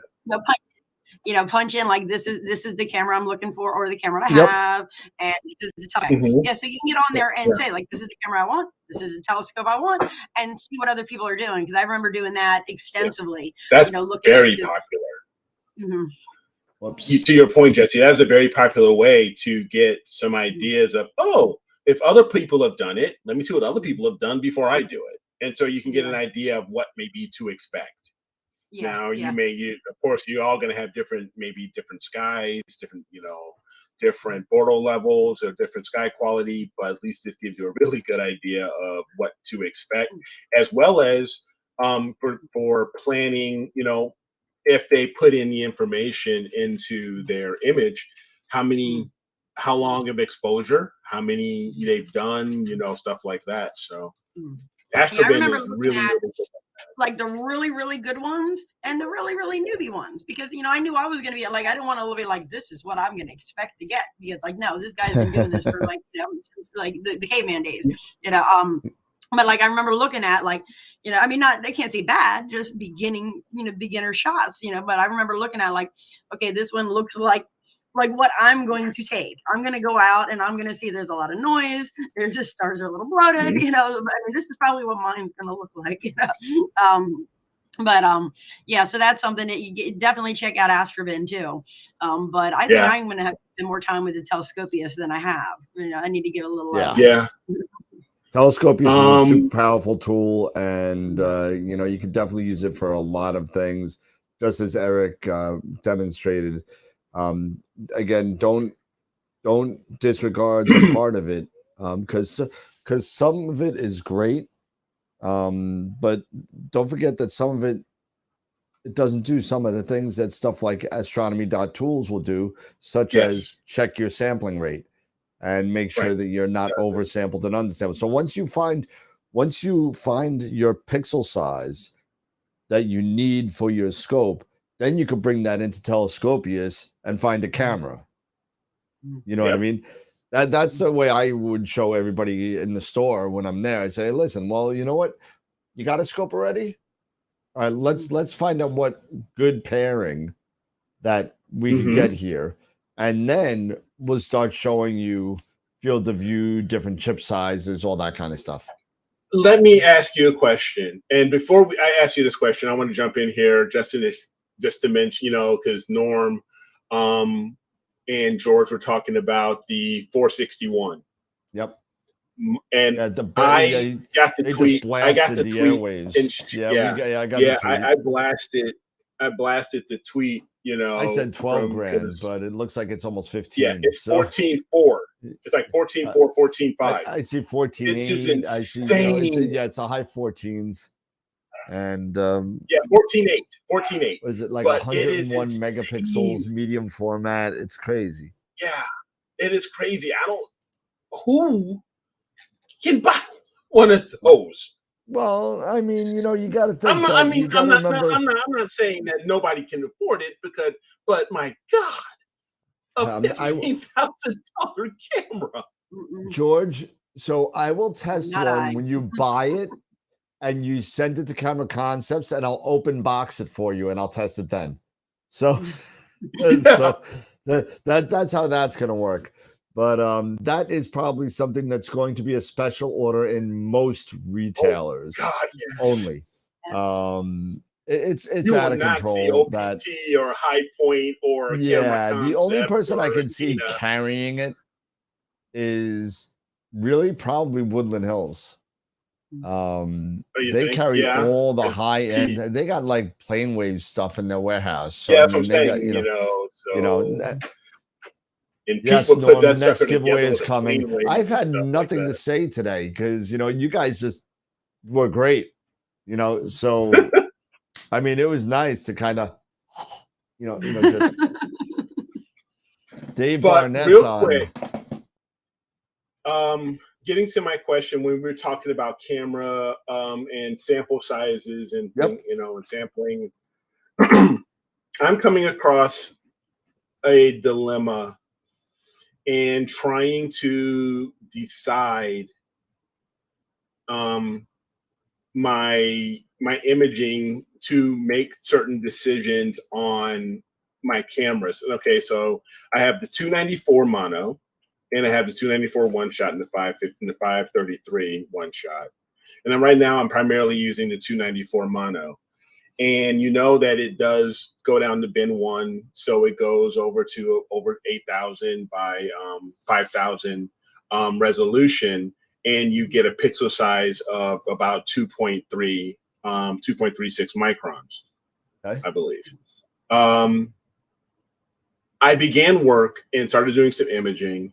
However, when I was plugging the data into Pixinsight's subframe selector and trying and wheedling out, based off of full weight half measure size and eccentricity, Right.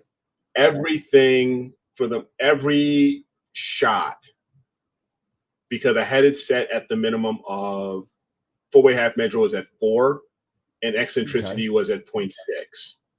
Okay. Every frame was at least in the 5s, 6, and was at least in the 5s at minimum, mostly in the 6 and primarily in the 6s. Okay. And So eccentricity was at around 7. It was usually about a little bit above 0.6, maybe 6.5, more closer to the 7.7, stuff like that. Well, so my the thought bottom line and concern is based off of that information, does that give me a good idea of my seeing for my area? Depends. It could be a very typical, if that's a lot higher than what you normally are, at 6s and 7s FWHM, I'm going to say that's probably higher for you than normal. With knowing your scope selection that you have. If that's the case and it's a lot higher than normal, I would tell you to click on one, look at it, zoom in on it, look at the eccentricity of the stars, which is the roundness of the stars, look at your focus, make sure they're not bloated and all that kind of stuff. And you may have to change those settings in the descriptors, in the rules, based on what's good for you. Right. For But example, so point if I went to astronomy.tools, right? And if I'll bring up Pixinsight here. And I'll share this with you as well. I've got so many fracking screens open, it's nuts.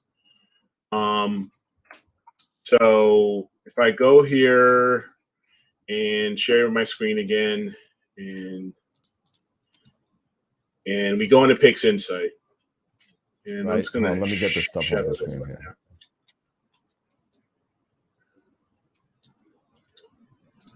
because usually I'm at 0.4 and I'm at 0.6. Right now, just tinkering around. So here's the wizard, for example. And this is what I was working on yesterday. And if we go in, maybe, okay, this is maybe not a good example. Because as you, and this was at 600, this was a 5-minute shot. 5-minute shot, but what's the eccentricity on it? Because I see oval stars. Yeah. So, and if I go back there to share that, where was it? So eccentricity, you know, these are like at point all in the 7s. Okay, so that might be a little So bit high in for theory, you. had an 8. Yeah. So, but another one was, you know, a lot of these were the full weight half measures. Okay, some were, you know, like they're in the high 4s, and then getting into the 5s. So and this is just an FYI. This was me, and this is I was binning based off of astronomy.tools. If I go there, because I was thinking I was getting some poor seeing based off of the sizes, it was recommending 3x3 binning. Okay. So I started giving that a shot. Okay. So that's why I'm just trying to I'm trying to figure out, you know, because you don't really hear of binning this high. Well, did that improve your images, or did it make it worse? I think for the most part, other than, you know, the roundness, and that's probably the next thing I'm gonna have to work on.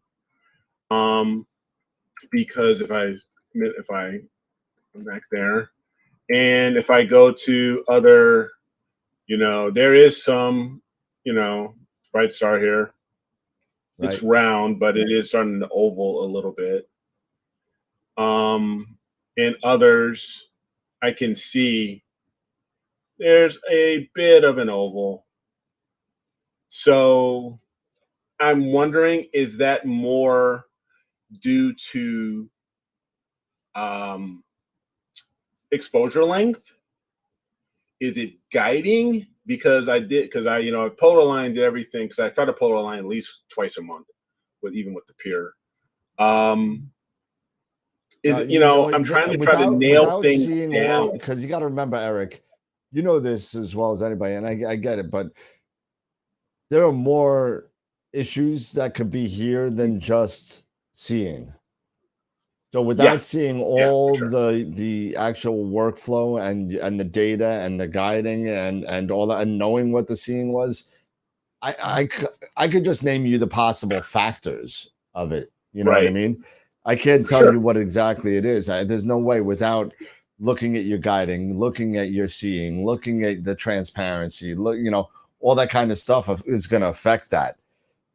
Curvature, I mean, tilt. I mean, you know, I mean, we could go on. Who knows? We could go on and on to the whole thing. So instability. Thank you, Charity. I mean, you know, a gust of wind. You know, all these things could be a factor of what you're seeing. And I've seen your pictures before, and I'm sure you'll get it sorted fairly quickly. That's not. Yeah, it's just you know, sometimes even when you've done something as long as I have, and as long as you have, and I've been doing this now for maybe 4 or 5 years. You still gotta start asking the questions and grinding and going back to the basics and rethinking the workflow, rethinking your steps. Because here's a basic from Dave. Dave is asking you, do you weigh east heavy? And you know, that may be something too.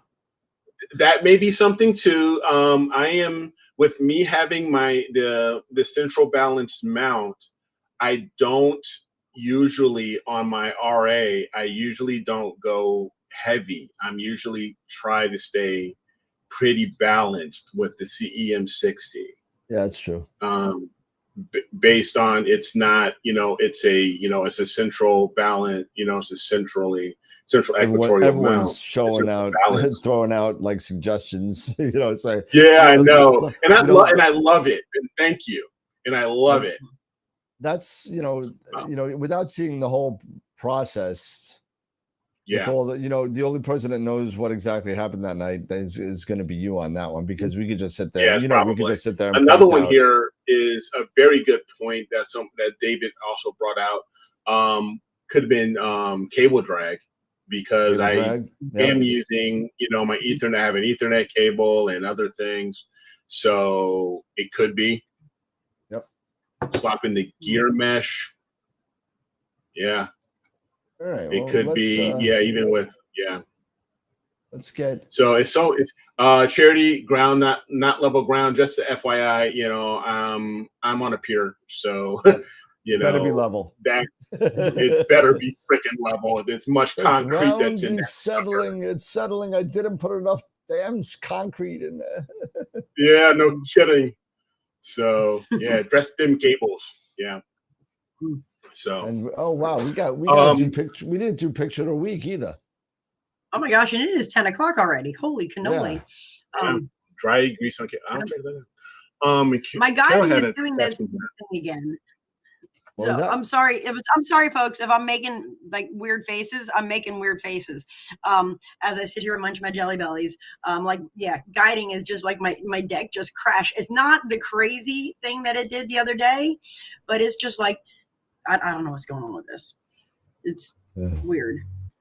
I'm just getting the wheel ready for everybody because everyone's getting antsy, I'm sure. Yeah.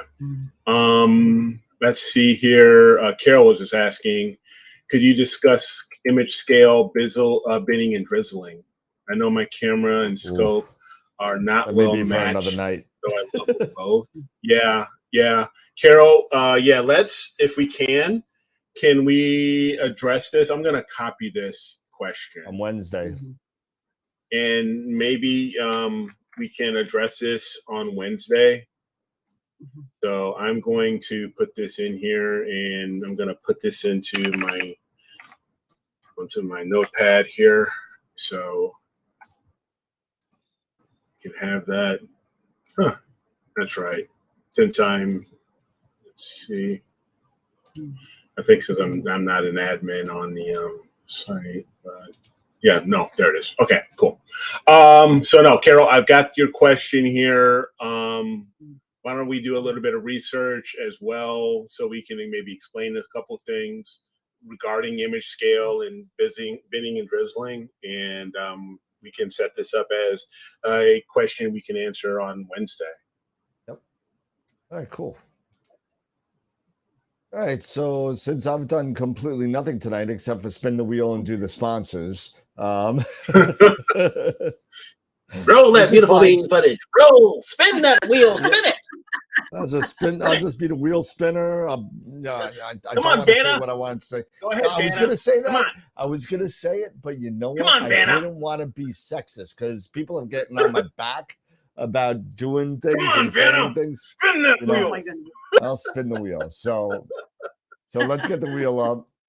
Not like we did last time. So we gained a couple. We gained another 6 people on the wheel this week. So we now have 90 people spinning for. And tonight is for a Masters of Pixinsight class. Is that correct? Yeah, Masters of Pixinsight class. And for those of you that don't know, Masters of Pixinsight. What's that? They're doing one on Tuesday, if I'm not mistaken. Is it? Yeah, this Tuesday. So our next is this Tuesday.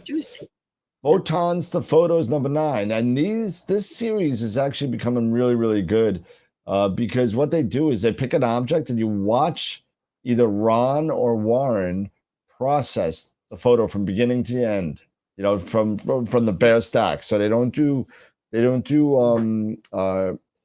pre-processing. So it's right out of the stack.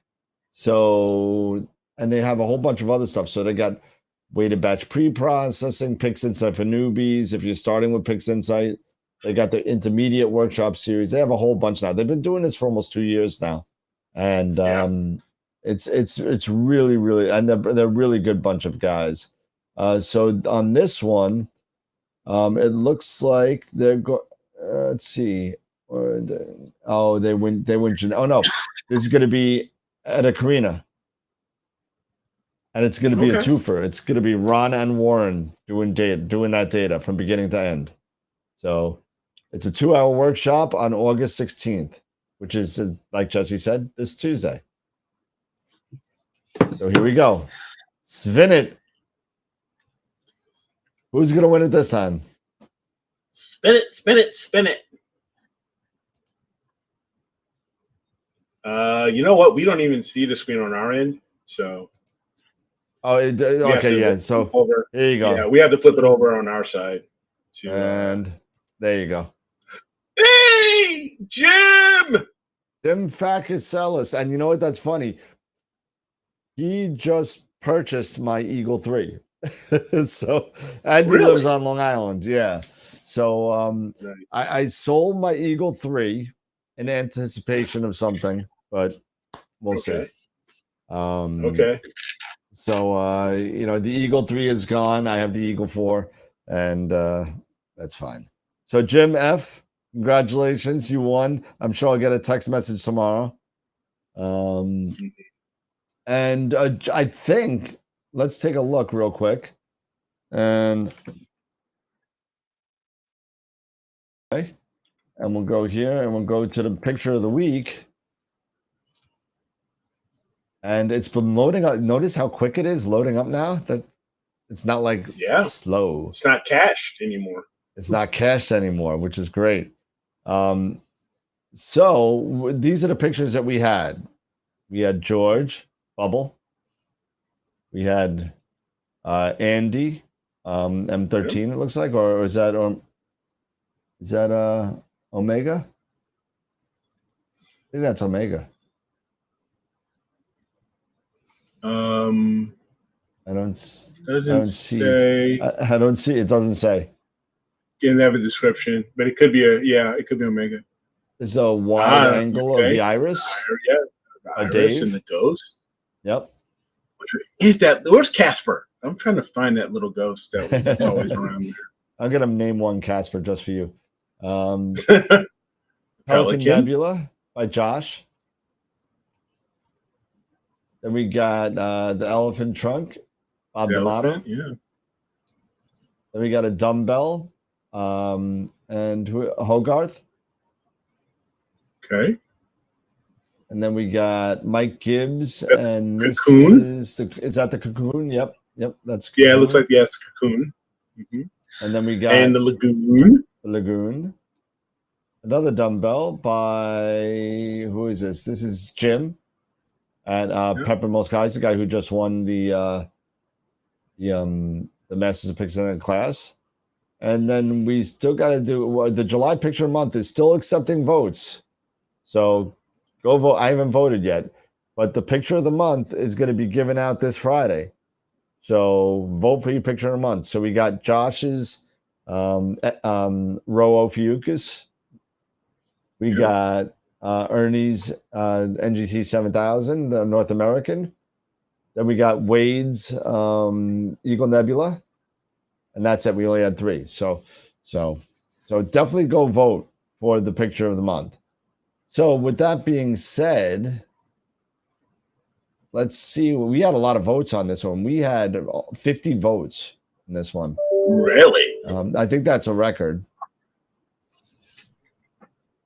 And image of the week, August 12th ended. And the results are by a landslide. This is, which one is this? Really? You didn't put it in the, didn't put that name in there. They didn't put the name in there. There's no information. Okay, so let's see. That was Equipment Explore Scientific 165. So if you have for that, for the 165. This one, here we go. George there Lutch. It is. George Lutch won it. George, put your name in the description, man. So George got 35 out of the 50 votes. So nice job to George. So George, congratulations. We'll put you up on the site tomorrow. Does that show up now? If you scroll to any of the other images, yeah, after you vote, it will show. Votes? Yeah, it'll show 4 votes. Okay. 4 votes. Yeah. So it'll show how many so votes after you got. So after you've voted, it will show the amount of votes. Yeah. The amount that so far that's been going. Nice. Yep. So very good. Congratulations to George. Nice job. Well done. All right. Great picture. That bubble nebula is awesome. I love that bubble. Yeah. Very nice. Very nice. All right. And that just about concludes us tonight. We won't do the Bortle sky because it's 10 o'clock. And, it's time to go to bed. Actually, it's time to start imaging.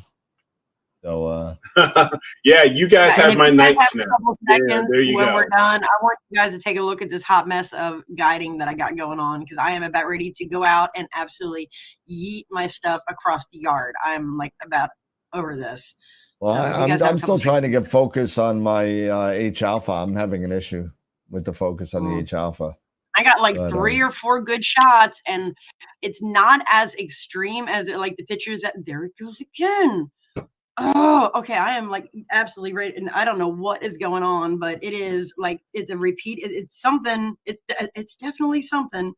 And so, like for y'all out there, maybe if you have an idea, I'm going to show you like a picture of this nightmare that I got going on right now, and it is. Well, hold on. I see a dither right there. It's not. It's not. It's not with the dither. It's not constantly with the dither. And the issue I was having, it's the same thing. It's not quite as extreme as it was a couple days ago. A couple days ago, it was looking like this. I think it's a visual representation of my heart rate. Oh yeah, I don't know what the hell that is. Oh wow, yeah. I don't know what, and it was doing it like every third picture, it was doing it. Well, now I got this thing going on, what I just showed you guys, and it is happening just. Well, you got the EQ6R, right? Do you polar line every session? I just polar lined the other day. I would start looking at belt tension. That's what I would start looking at. And it's doing it again. This is like Philly's one. But it's like going on, and it's happening again. And then Dave said that looks like backlash too. So yeah. Okay. It has happened since I took my gear to Cherry Springs and I brought it back. And like I said, I've had every so often, like I would get this when I would just start running it. So maybe it is backlash. Not for nothing. And then you changed the latitude and everything back to normal, right? And, oh yeah, no, I had to. Just saying. Yeah, oh yeah, no, I definitely. I'm polar aligned. I am on, because if I wasn't, I wouldn't be able to get anything. That's a good idea, Dave. Shut off the guiding. Stop guiding and watch the graph. Just turn off the guiding and let it run.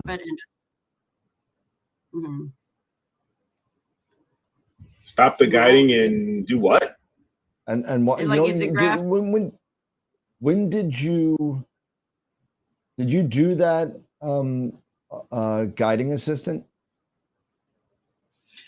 You know what? Actually, because you'd asked me about that, and I had opened that because when I had these issues the other day, I started going through everything. Where was it? In tools, guiding assistant, and I didn't know what to enter in for the information.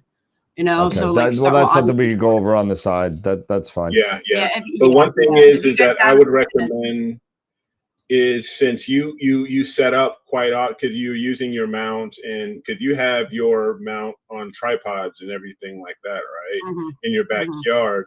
One thing I would recommend is, try to maybe just consider making sure your polar alignment is set as often as possible, even if it's every day. I do like in your situation.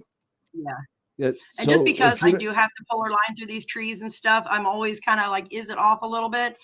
So I didn't tonight, just because, when I would normally go out, like there's a really small window of time where it's really easy for me to. just if it gets too dark, I can't see behind that leaf if it gets behind that leaf. And if it's, too bright, obviously I can't see Polaris. So I've got that very small window of time. So I wasn't able to tonight, but most of the time I just check my alignment every night just because, that way at But least if I have just so you know, I can eliminate that. Yeah, just so you know, if you both you guys kind of looked at me and said, turn off the guiding and watch the graph, and like, what the hell was that? Yeah, like I turn it off and the graph stops. Yeah, don't hit the stop button. Don't hit the stop button. All you do is turn the aggressiveness on both the RA and the deck to 0, and that turns off the guiding. Because now you're just letting it drift on its own. It's just doing the tracking, right? So the RA aggressiveness at 0 and the deck aggressiveness at 0. Okay. And then just watch the graph and see if it still drifts. Okay.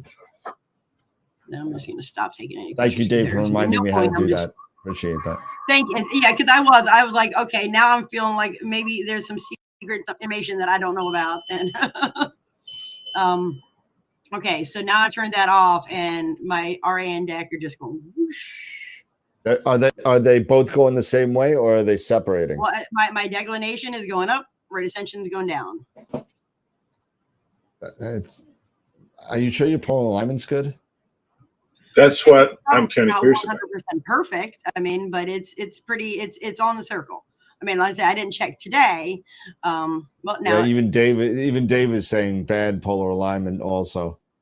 Yeah, so that's this is what it's doing right now.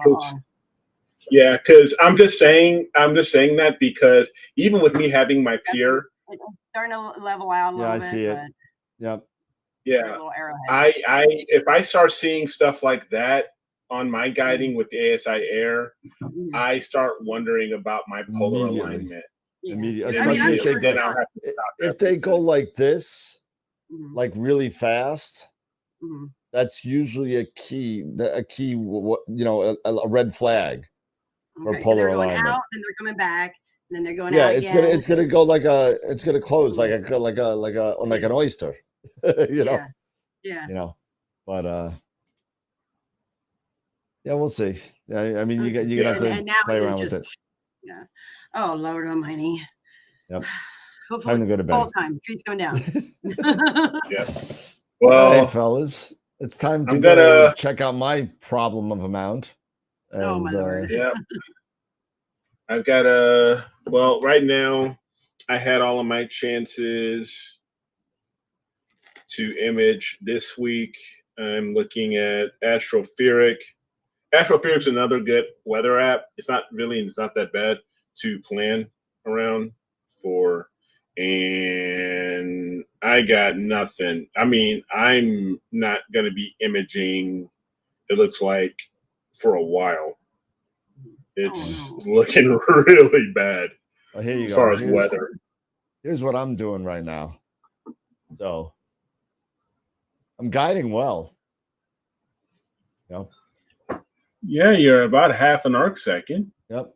And I could probably get it even better with the aggressiveness. I mean, it looks like my RA aggressiveness is a little bit too much, but I'd probably turn it down a little bit.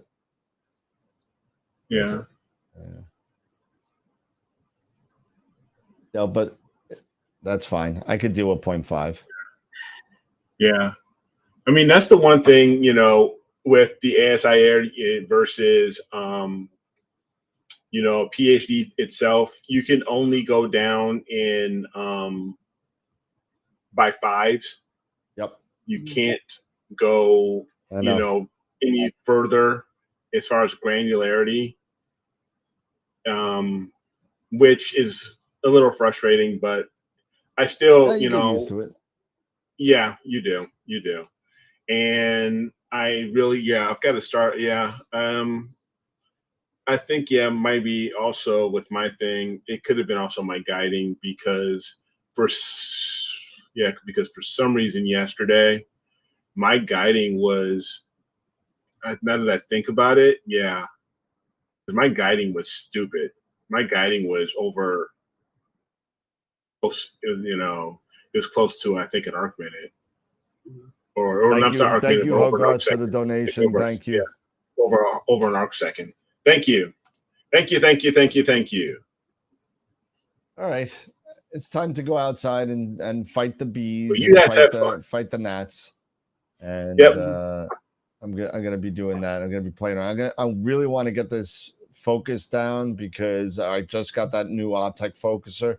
So I got to check out my step size and everything. So I want to get all that. If anybody has an extra $1,000 lying around, or $1,100 and $1,115 lying around, they want to donate it. I could buy a Star Aid and test it out, and we can share it amongst ourselves. I gotta call up Hendrik Benjamin. I gotta call him up because he said we were gonna get one. And yeah. That never happened. Yeah, but that never happened. No, that never happened. No, so it didn't. It's like I don't put too much into it. But well, it is what it is.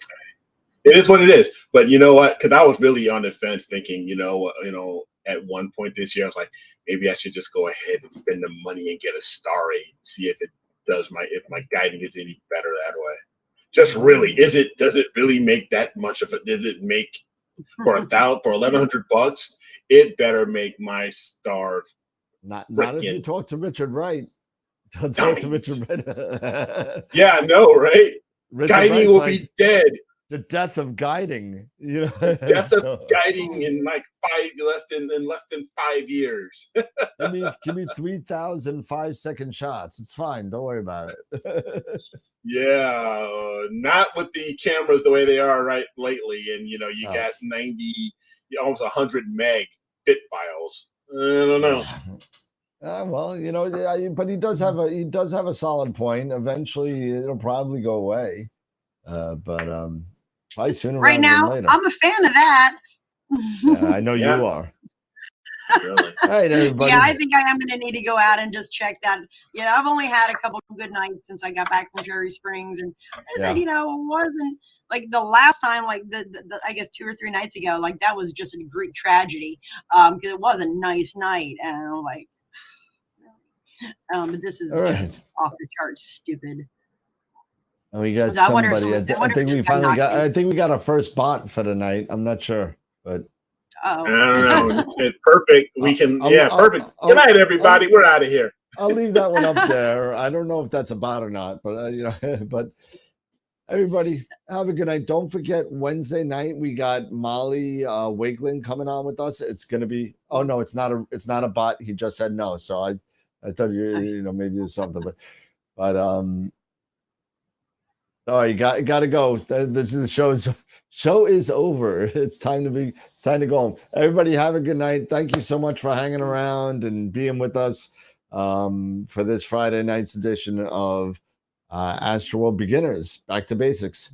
And everybody have a good night. Have a great weekend. And as always, remember to keep imaging, keep educating, and clear skies. And that is my final word because I said nothing else all night. So have a good night, everybody. Take care. Have a great weekend, everybody.